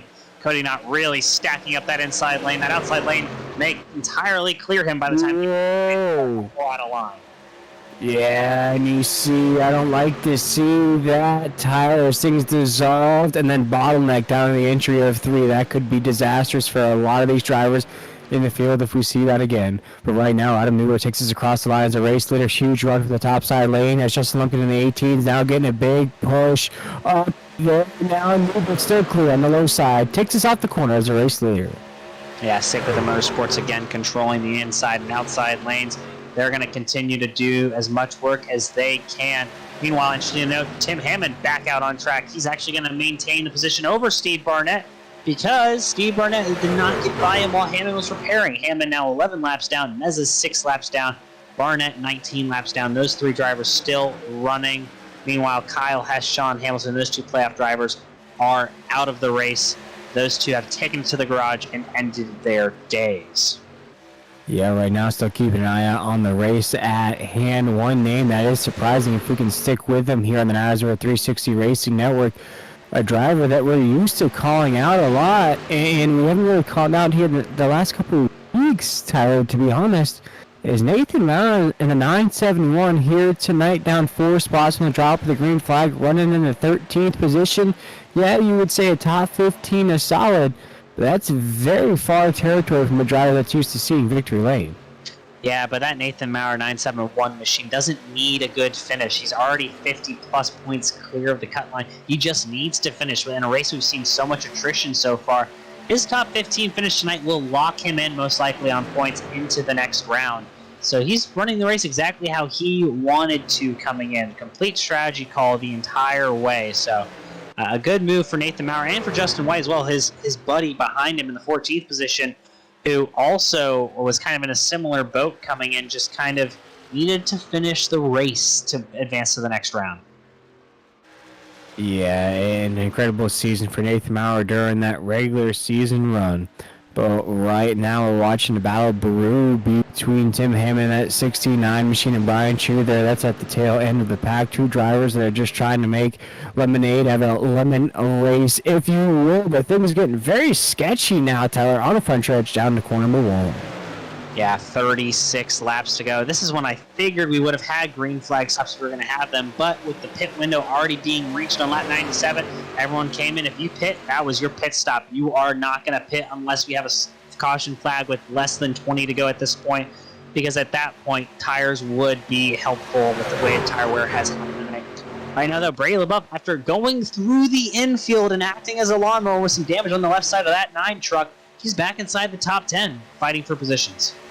Yeah, something just makes me incredibly nervous about this top grid right now, Tyler. It's almost like the same nervousness that I get when I'm climbing the stairs at a water park, and you feel the wetness of the stairs, but how high you are on those old concrete stairs. That's how I'm feeling about these drivers on the top pack right now. You see the air starting to get underneath these trucks. They're starting to get a little squirmy. You're starting to see drivers now starting to break lines at the top of this grid. I hope we can get pit stops in before these leaders have something disastrous happen to them. Yeah, but it may take something disastrous for them to actually want to pit, because otherwise they're very much good to go to the end on fuel. It would only be a strategy call to come and get 4 Goodyear tires. And most of these drivers only have 1 set of tires left. Some of these drivers have no sets of tires left. Important to keep your eye out on, I believe Chris Blanchard, he is out of 4 fresh Goodyears.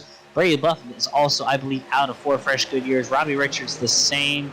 So drivers who have already made 4 to 5 pit stops are out of tires. Drivers with 3 pit stops only, they have an extra set remaining. So that leaves, your top 4 drivers: Newbert, Trabue, Stevenson, Lumpkin. They still have tires. Dan Hagen still has tires, as does Hunter Parsons.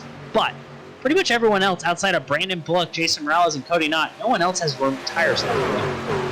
No, and that's going to be a huge factor at the end of this race, as we have a side-by-side battle at the top across the start-finish line here. Going to make it 107 here down into the corner. Carey Trabue now in position to win back-to-back playoff races, Tyler. If he can keep it going, what a run it would be for the 7A driver, who is very quiet during the regular season, making a lot of noise in these playoffs.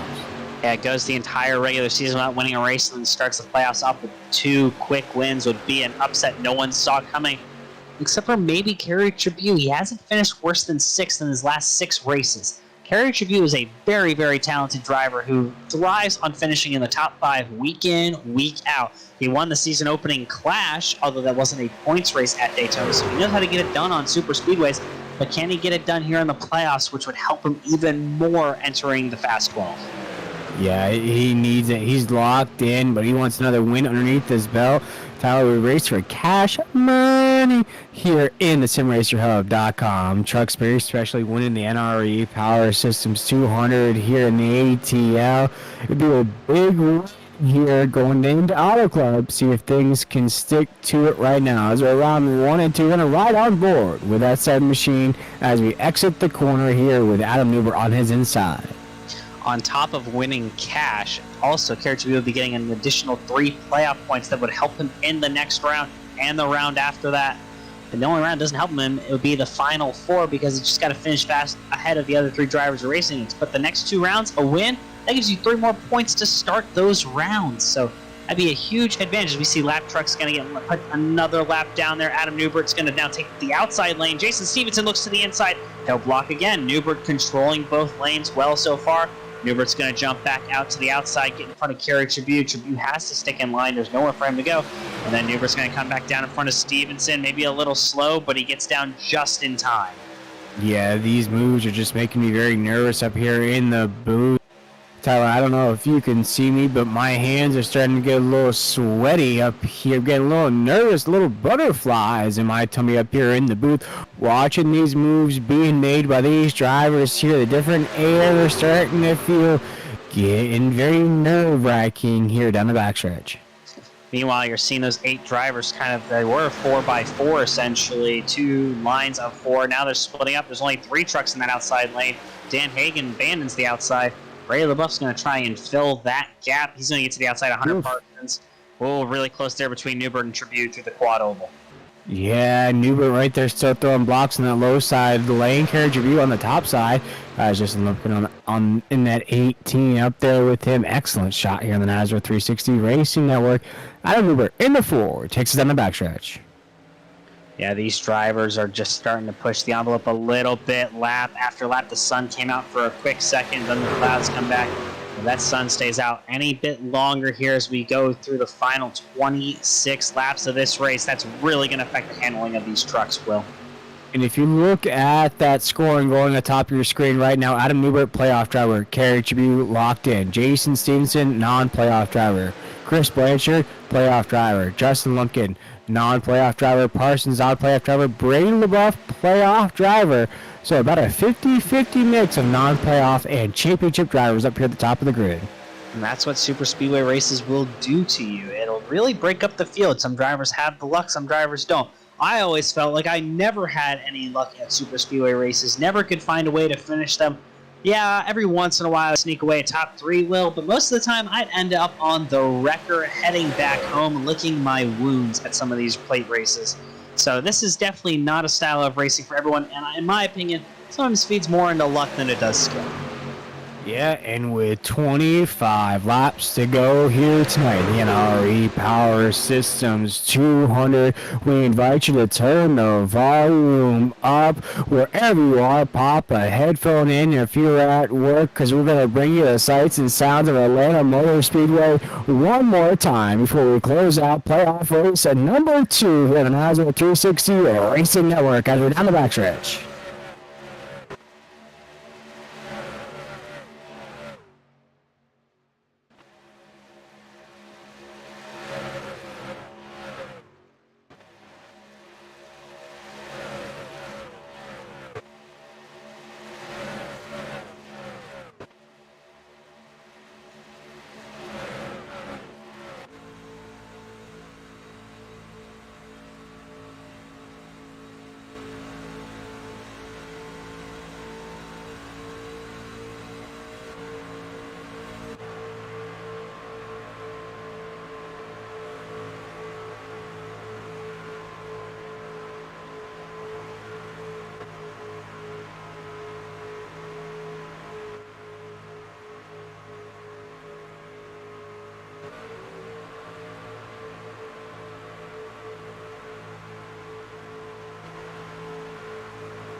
As Adam Newberg officially makes it 20 laps to go down the corner. Number 1, our race leader now back to blocking both lanes. Gonna cruise up on some lap traffic. That is Jason Morales in that 5 machine.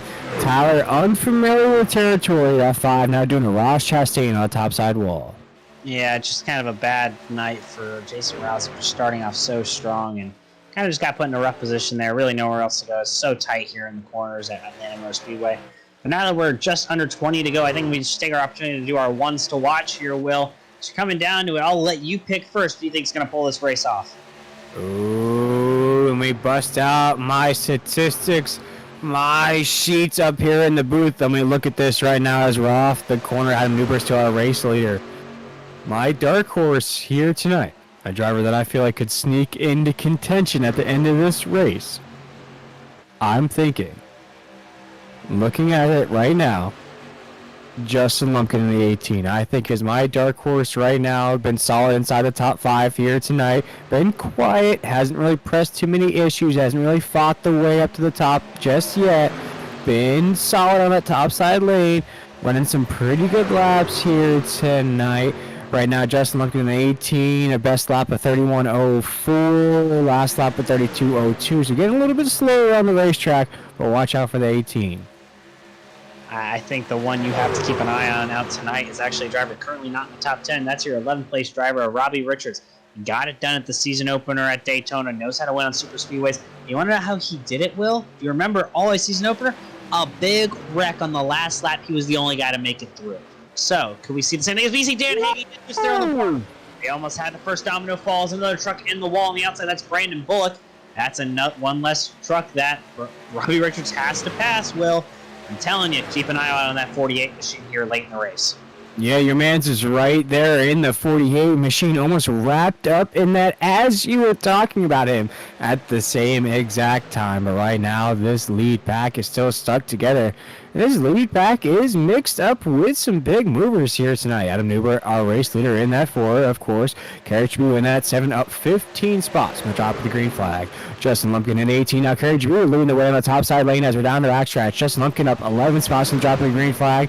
Brady LaBeouf inside the top 10, up 14 spots from the drop of the green flag. So some big movers inside the top 10.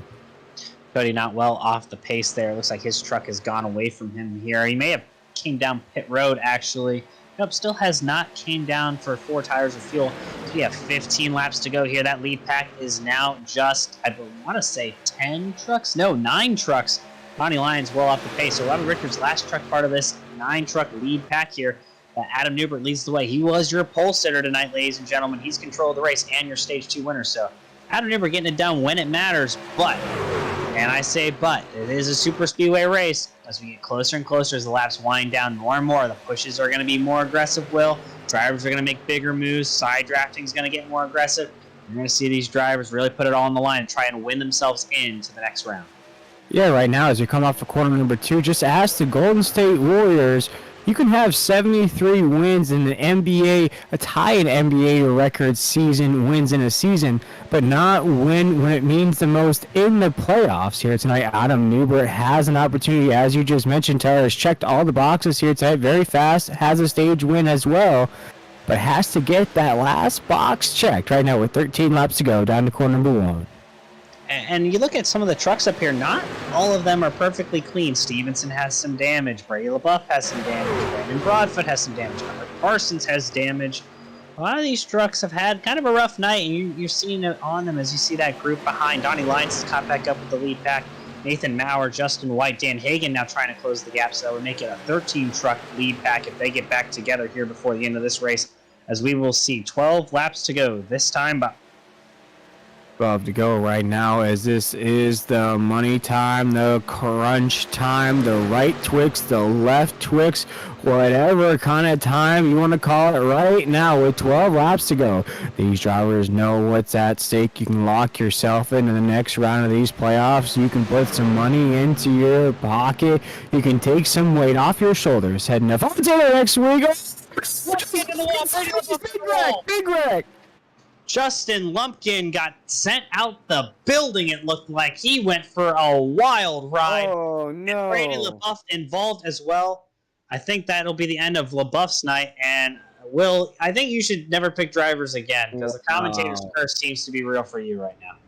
Wow, Justin Lumpkin in the 18 just pulled off an ET impression and decided to phone home right there in the 18.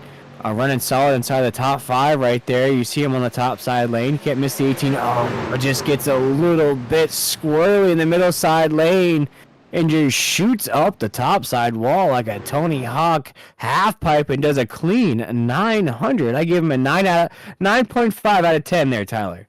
Brady LaBeouf's engine expired. He is out of the race. Justin Lumpkin's engine definitely expired, and he also went out of the stratosphere, I think, there. He is out of the race. So that's one playoff driver and one big name we thought could win this race out of contention tonight. Will, excuse me.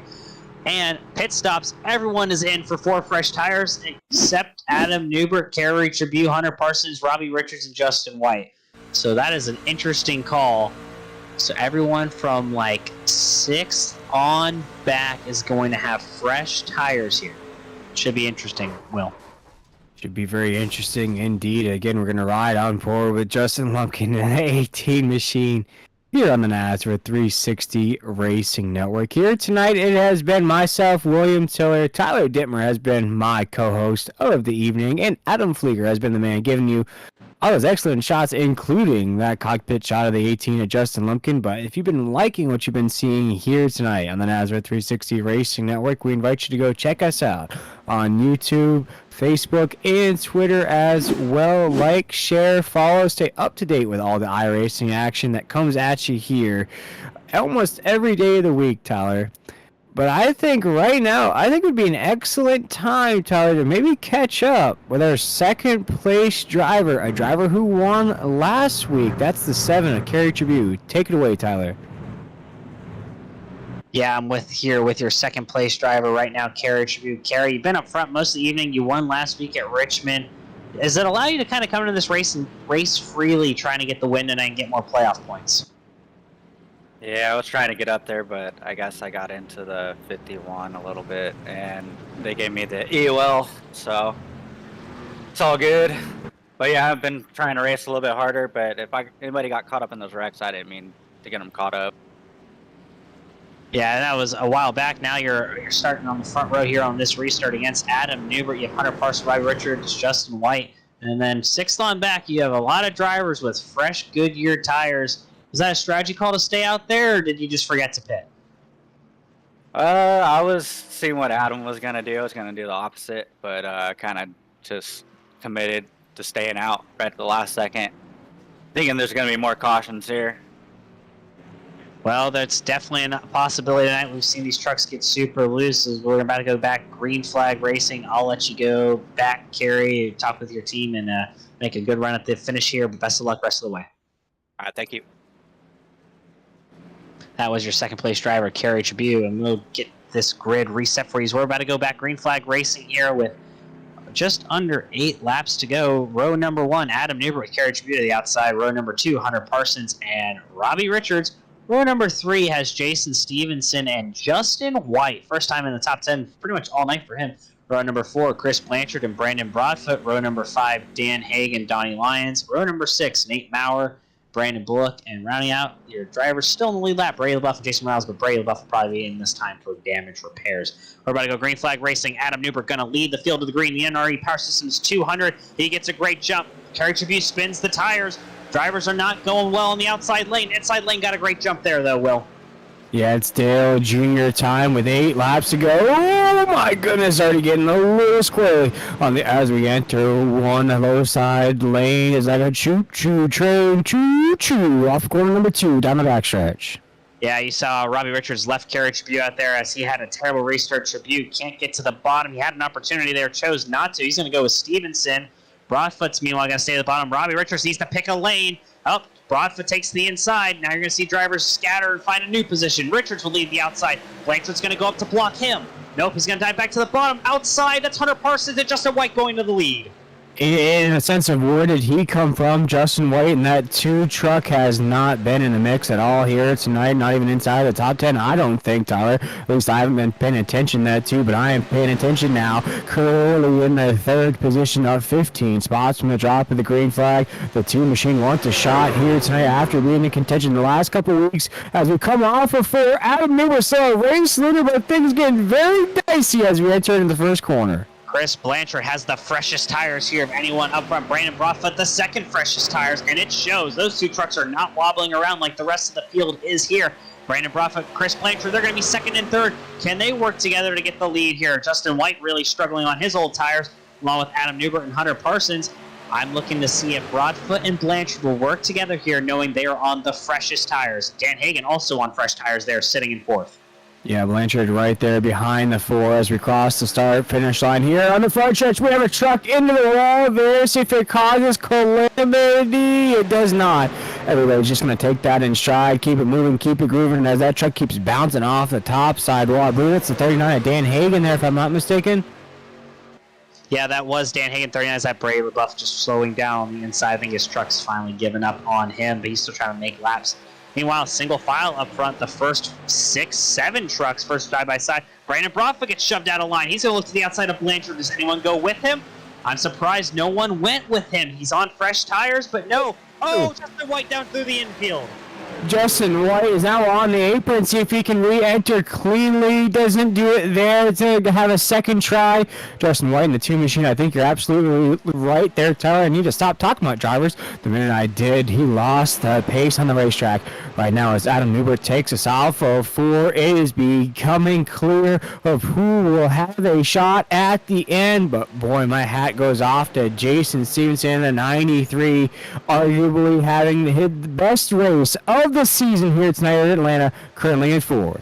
Yeah, that BP Racing for Autism 93 having a great run. He's on fresh tires here along with Broadfoot and along with Blanchard. Can they make some moves? Well, they got company behind him. That's Maurer and Lyons also on fresh tire. Meanwhile, the inside lane still controlled by Adam Newbert, Chris Blanchard, Hunter Parson. Blanchard with the freshest tires of the 3 in that group. Can he make a move here as well? We'll get 2 to go this time by. 2 to go right now. It is deuce time right now as Adam Newbert's trying to piece out the competition right now off of corner number 2. You see which driver has that dog mentality as we dig down to corner number 3. Just a few more corners to go here in NRE Power Systems 200. Do we get the white flag, Will Tiller? They're going to try. We should see it this time by as they keep it straight. Chris Blanchard will lead this lap. White flag in the air. White flag is in the air right now as we go down to corner 1. Chris Blanchard's our race leader. Contact on the entry of 1. Big wreck, big pile up on the entry of 1. Richards gets spun by Hagan. Adam Newbert will have no pressure behind him. If we can get up to the race leader, he's a 1.5 second lead clear of Hagan. Adam Newbert will escape the calamity of Atlanta Motor Speedway and coast to a victory in the NRE Power Systems 200 as the field implodes behind him. Dan Hagan looks to come home 2nd. Brandon Bullock will get by Robbie Richards for 3rd. And Adam Newbert wins the NRE Power Systems 200 here at Atlanta Motor Speedway.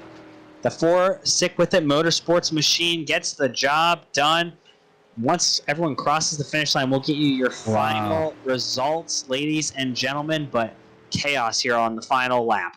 Yeah, and Tyler, as we're going to watch the replay here in the Nazareth 360 Racing Network, I, along with the folks at home, probably didn't want that race to end like that. As you see, the majority of our top 5 on the racetrack is going to get taken out on the entry of 1 and 2 right there.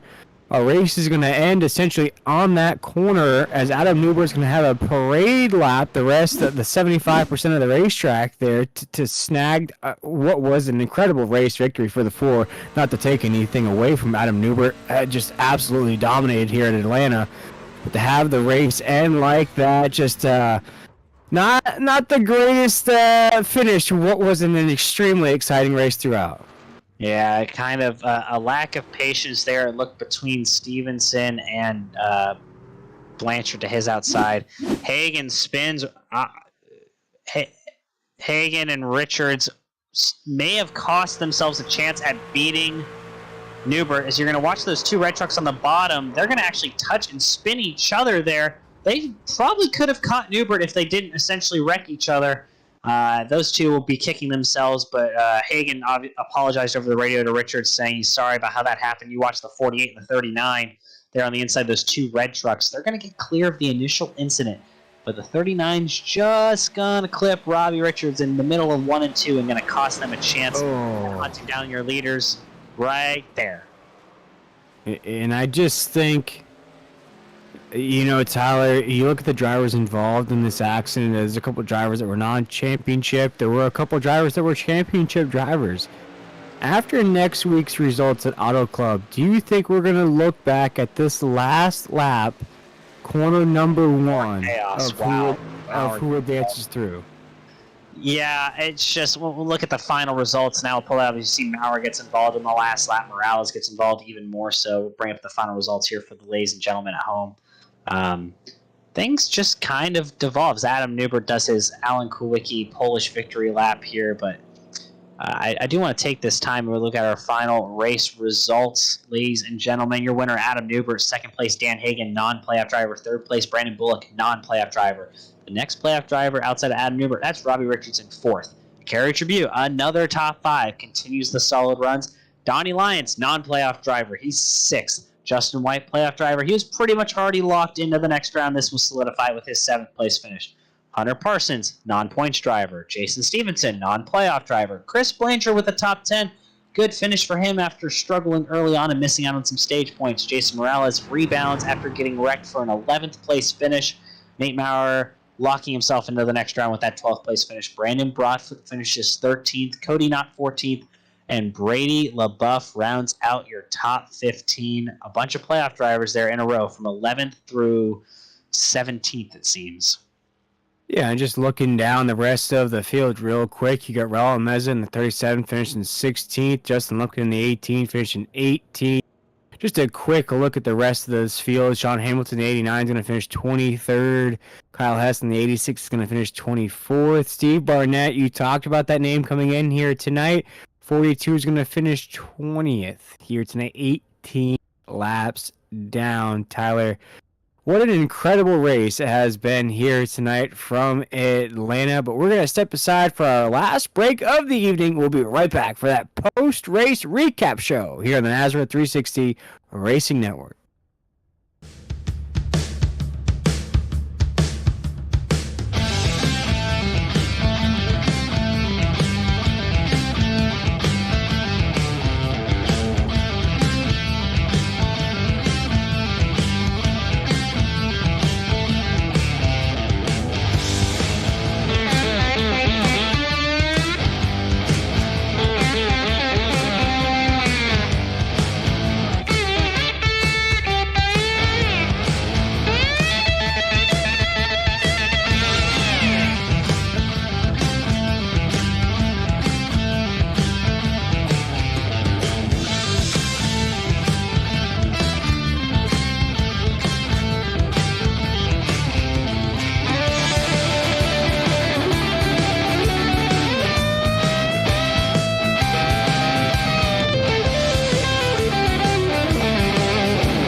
Good evening, ladies and gentlemen. We're back here with your post-race show with the NRE Power Systems 200 and a wild finish here. Adam Newbert winning the race, but right now your third-place finisher, Brandon Bullock, is standing by with my broadcast partner, Will Tiller. My man, Brandon Bullock in that 17 machine, going to finish third here tonight. I'm sure he was as surprised as we were with a podium finish from that 17 machine. Brandon's going to feel good to finally be back on the podium here in the SimRacerHub.com Truck Series. Let's talk about tonight's race. How'd you feel out there, and what'd you think about that finish? Well, on the finish, I was surprised that I made it. Typically, in something like that, if I try to avoid it, I'm going to end up in the middle of it no matter what. But got lucky this time. So yeah, it feels good to be back on the podium too. And what when my broadcast partner here tonight was trying to describe the new Atlanta to me, I'm used to the old Atlanta with the formation of like a Charlotte or a Las Vegas. What's so different about this Atlanta Motor Speedway that makes it more so of a Daytona or a Talladega style race? I don't know that it's a huge difference. It's more of you figure Daytona, but a spot that you got to let off to enter your corner. So that kind of makes it a whole lot different than those two places too. And Brandon here, as we're in playoff race number 2 right now, and take a look back on this season. We haven't got a chance to talk to you here recently. Reflecting on this past season for that 17 truck, what are your thoughts, and what do you think you can improve on next season in that 17 truck? I think a lot of times it was just trying to get the better luck at the end of a race instead of getting wrecked out before the end. So some of that's, me being in the right place at the right time. Well, here tonight you do exactly that, avoiding the chaos right there at the end. The majority, I'd say about 5 or 6 or maybe even 7 trucks collect themselves. That opens the door for Brandon Bullock to finish 3rd here tonight. And Brandon, with that podium finish, we would love to give you the opportunity to shout out anybody that you had watching here tonight. Any sponsors that made this race possible for you, or anybody that you'd like to thank? Yeah, we've got a list of sponsors. We got Warrior Wraps, Poinor, Amsoil, Pulse Poppers, Sim Speed Shop, Team Watson Racing Setups, Crack Bar Media, Fat Daddy Meat, Speed Ranch Shocks, Raise Energy, Butt Kicker, 501 Replicas, Martin Sports, and RTR Material. And Well, then, of course, Brandon, the family as well. yeah, of course. Can't forget about the family. You'll get in trouble if you don't do that. Indeed. Well, Brandon Bullock was able to avoid all the craziness on the last lap. That opens the door for him to finish 3rd here tonight at the Atlanta Motor Speedway. Brandon Bullock, 3rd here tonight in the NRE Power Systems 200. Brandon, we appreciate you taking the time with us here, my man. We'll see you next week at Auto Club. Yeah, thank you guys. Yes, sir. And Tyler, that was Brandon Bullock in that 17 truck coming home 3rd here tonight. He was surprised after avoiding all that craziness on the last lap that he snagged a 3rd place finish. But I believe it is time, and you are catching up with our 2nd place finisher, Dan Hagan, in that 39 machine. Yes, I am. Well, I'm here with Dan Hagan, your 2nd place finisher tonight in the NRE Power Systems 200 in that 39 machine. Dan, looked like you may have had a chance to work with Robbie to run down Adam Newbert. You kind of got into him a little bit there. I heard you over the radio apologizing for that, but definitely a great run for you tonight. We haven't had a lot of opportunities to talk with you this season. What was it that allowed you to have as solid of a run tonight? Hell yeah, I got an interview tonight, boys. Oh man, just kind of pushing as hard as I could there. This is a really weird track, especially with the new repave and everything. And it was tense, man. I got to say, I'm sorry to Robbie. My nerves were cranking there at the end, and I tried to get to the inside of him there on the apron, and I just botched it and got into him, man. But super, super pumped, man. It feels good to be talking to you guys.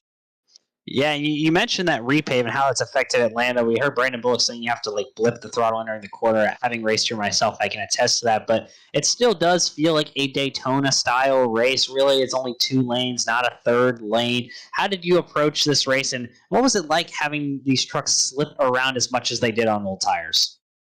Honestly, it was a lot of fun. If you do the official races here, you can pretty much keep it matted the whole time, and that's intense too. But this, whatever the settings were for the track tonight, the conditions, you were sliding around a lot, so it was a lot of hanging on and just trying to not to get into people like Robbie.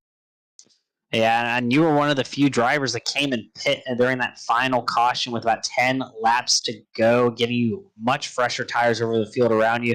Was that a strategy call to just do something different in order to have that tire advantage, considering how much tire fall off there was later in those runs?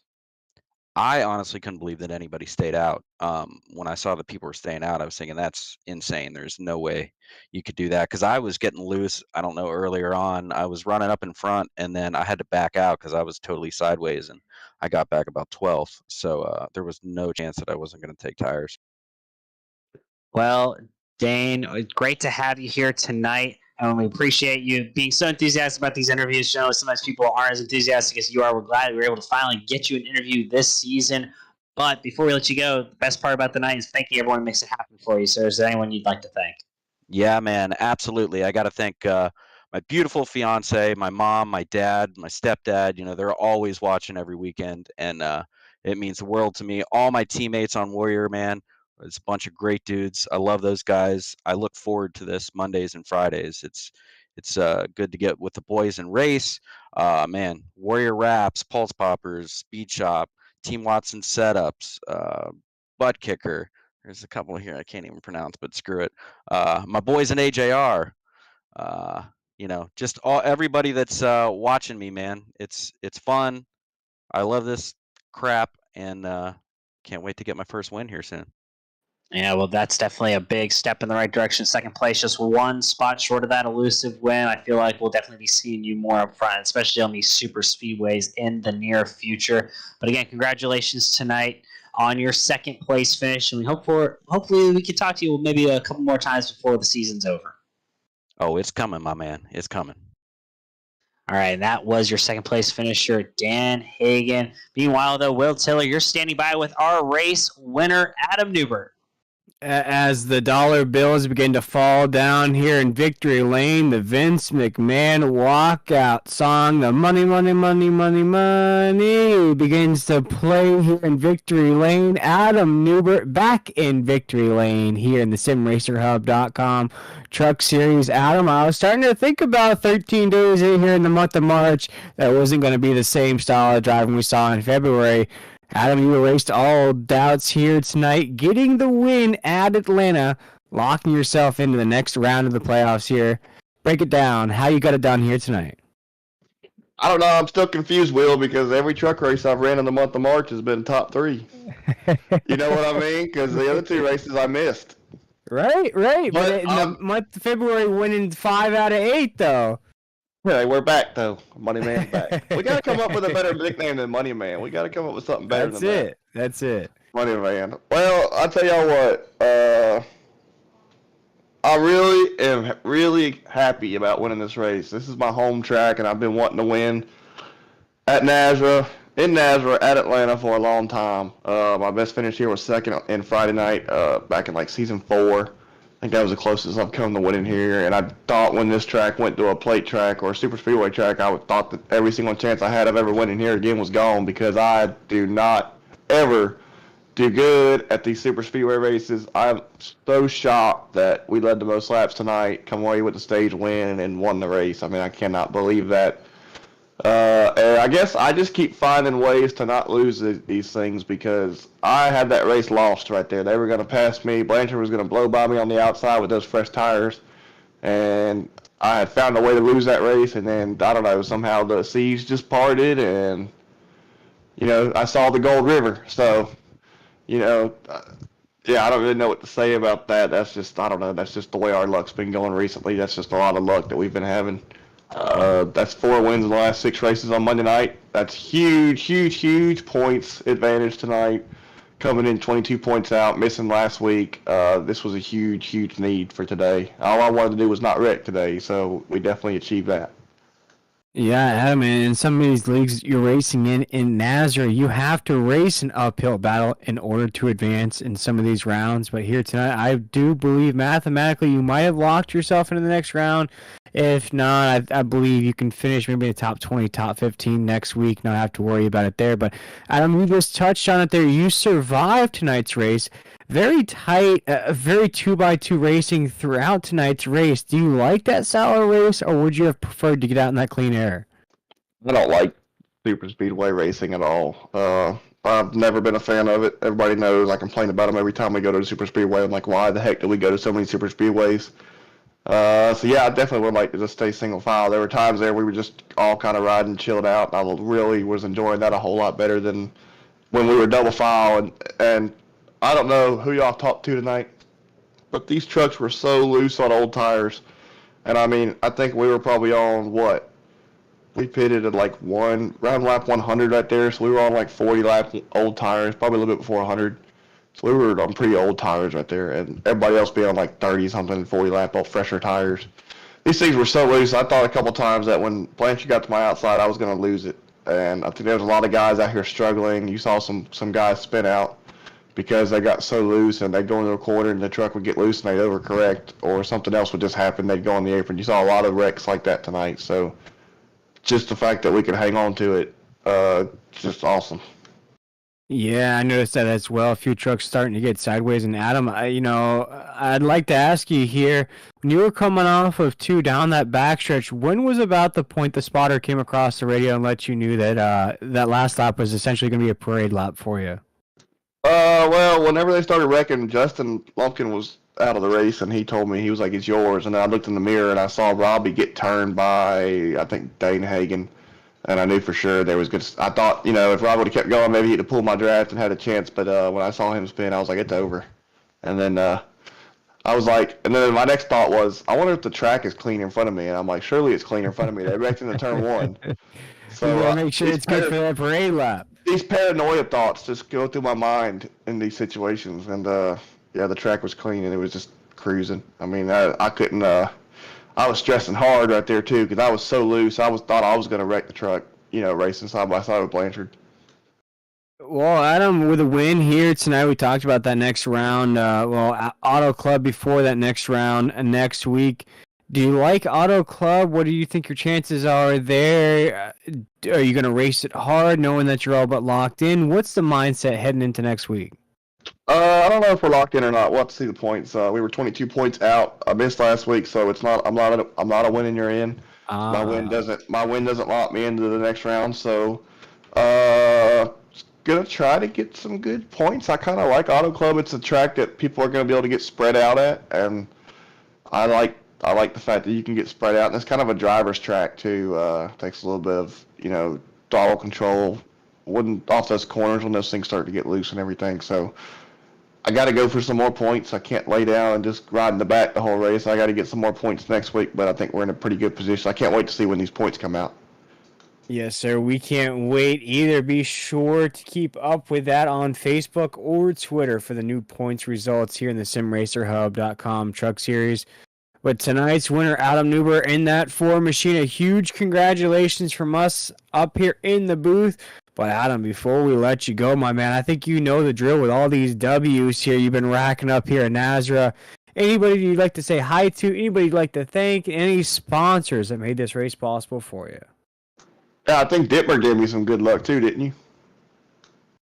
Oh, probably. I knew you were going to be up front, so I figured you'd be up there battling for wins, and I expect you to put on a show, and you did just that.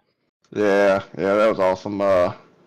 So yeah, I just got to thank Ladanco tonight, being on board the truck. Got to thank Jeff Sickles at Stick With The Motorsports, all my teammates, Justin Lumpkin and Brian Shue. They raced their hearts out tonight, and I feel really heartbroken for those guys. They ended up in some mishap, and they were both really strong and running up top 5. I know Brian needed a good race tonight. Justin was huge help tonight, just pushing me and everything. I got to thank all of our sponsors: Millie's Landing, Millie's Restaurant and Catering, Millie's North, A's Lawn and Landscaping, Dare's Nail Gun Repair, First Pacific Funding, Roofco Group, the Spatulas, the Family Handyman, and then all y'all at Nazareth 360 Racing Network, and Sim Racer Hub. Got to thank y'all. Everybody, y'all do a great job in the booth. Appreciate y'all being in the booth all the time. And thank Brady for putting on this series. I think this is a great series. This is arguably beginning to become possibly. I mean, tonight was a plate race. There's a lot of cautions tonight. A lot of stuff going on. I think this series is starting to arguably become the best series in NASCAR. I gotta be bold, and I'm gonna say it, and I'm just gonna put it out there because that's my feelings. I really enjoy racing in this series. Every Monday night. Well, Adam, we appreciate you taking the time with us here, my man. Once again, a huge congratulations on this win at Atlanta Motor Speedway. We sure do love seeing you racing here Monday nights, just as well as you love racking up wins in this series on Monday nights. Adam Newbert, your winner here at Atlanta Motor Speedway. See you next week, Adam, and hopefully you can keep this run going in the month of March. Now, Adam Newbert, number 4. Here tonight. We appreciate it, man. Thank y'all. Well, Will, just finishing up with our race winner, Adam Newbert. But Will, an absolutely exciting second race here in the playoffs, round of 16. We'll have those updated points for the fans out sometime this week on our social channels, as well as updated before the race next week on the broadcast. Will, definitely looking forward to see what some of these drivers do. And a lot of these drivers are in a tough position coming into this race next week at Fontana. Yeah, and this is where we usually recap the race and we talk about our thoughts. But if we could, here at the NASCAR 360 Racing Network, if we could pop up the point standings coming into tonight. Now, I wanted to ask you, Tyler, looking at those finishing results, we look at the point standings, we look at those results, which drivers had a disappointing night? Which drivers do you think helped themselves? And which drivers do you think are moving on? Well, Steve Barnett obviously having the most disappointing night. He made up a little bit of ground thanks to the wrecks of Sean Hamilton, Kyle Hess. Tim Hammond didn't have a great night either. Brandon Brathwaite, top 15. That'll do well for him. Chris Blanchard, another top 15. Cody Knott, top 15. Raul Meza did not have a great night, but he was able to at least keep his truck running. Robbie Richards finishes 4th. That's a solid night. Morales is a top 15. Brady LaBeouf finishes 15. So really the drivers who struggle most will be Steve Barnett, Sean Hamilton, Kyle Hess, Tim Hammond a little bit as well. But Adam Newbert's going to jump well into the green with his performance tonight. Nathan Maurer should be locked in. Justin White should also be locked in. So I think you'll see 3 drivers locked in on points as we look at next week's point standings, looking forward to the Fast 12 once we get through Auto Club. So essentially what we're looking at now, heading into Auto Club, you're looking at Adam Newbert essentially flip-flopping with Kyle Hess possibly in the green, and that would give us the same, let's call it red drivers heading into Auto Club with Brian True, Tim Hammond, we look at Steve Barnett, and then now including Kyle Hess? Yeah, Kyle Hess or Sean Hamilton are going to be in the red probably next week. Adam Newbert will be in the green. Maybe Tim Hammond gets in the green because he was able to at least keep the truck running at the end of the night. Brandon Brathwaite should gain a few points on the cut bubble. So I think Steve Barnett's going to be in a dominate to move on situation next week. But like you said, I think Adam Newbert can move on with the top 15 next week. Boy, a lot of things to watch out for Auto Club next week, Tyler. Tonight's race just showed us the intensity levels that we're going to see here in these playoff races. I cannot wait to see the race at Auto Club next Monday night at 9 p.m. Eastern Standard Time. But here tonight, Tyler, it was the money man himself.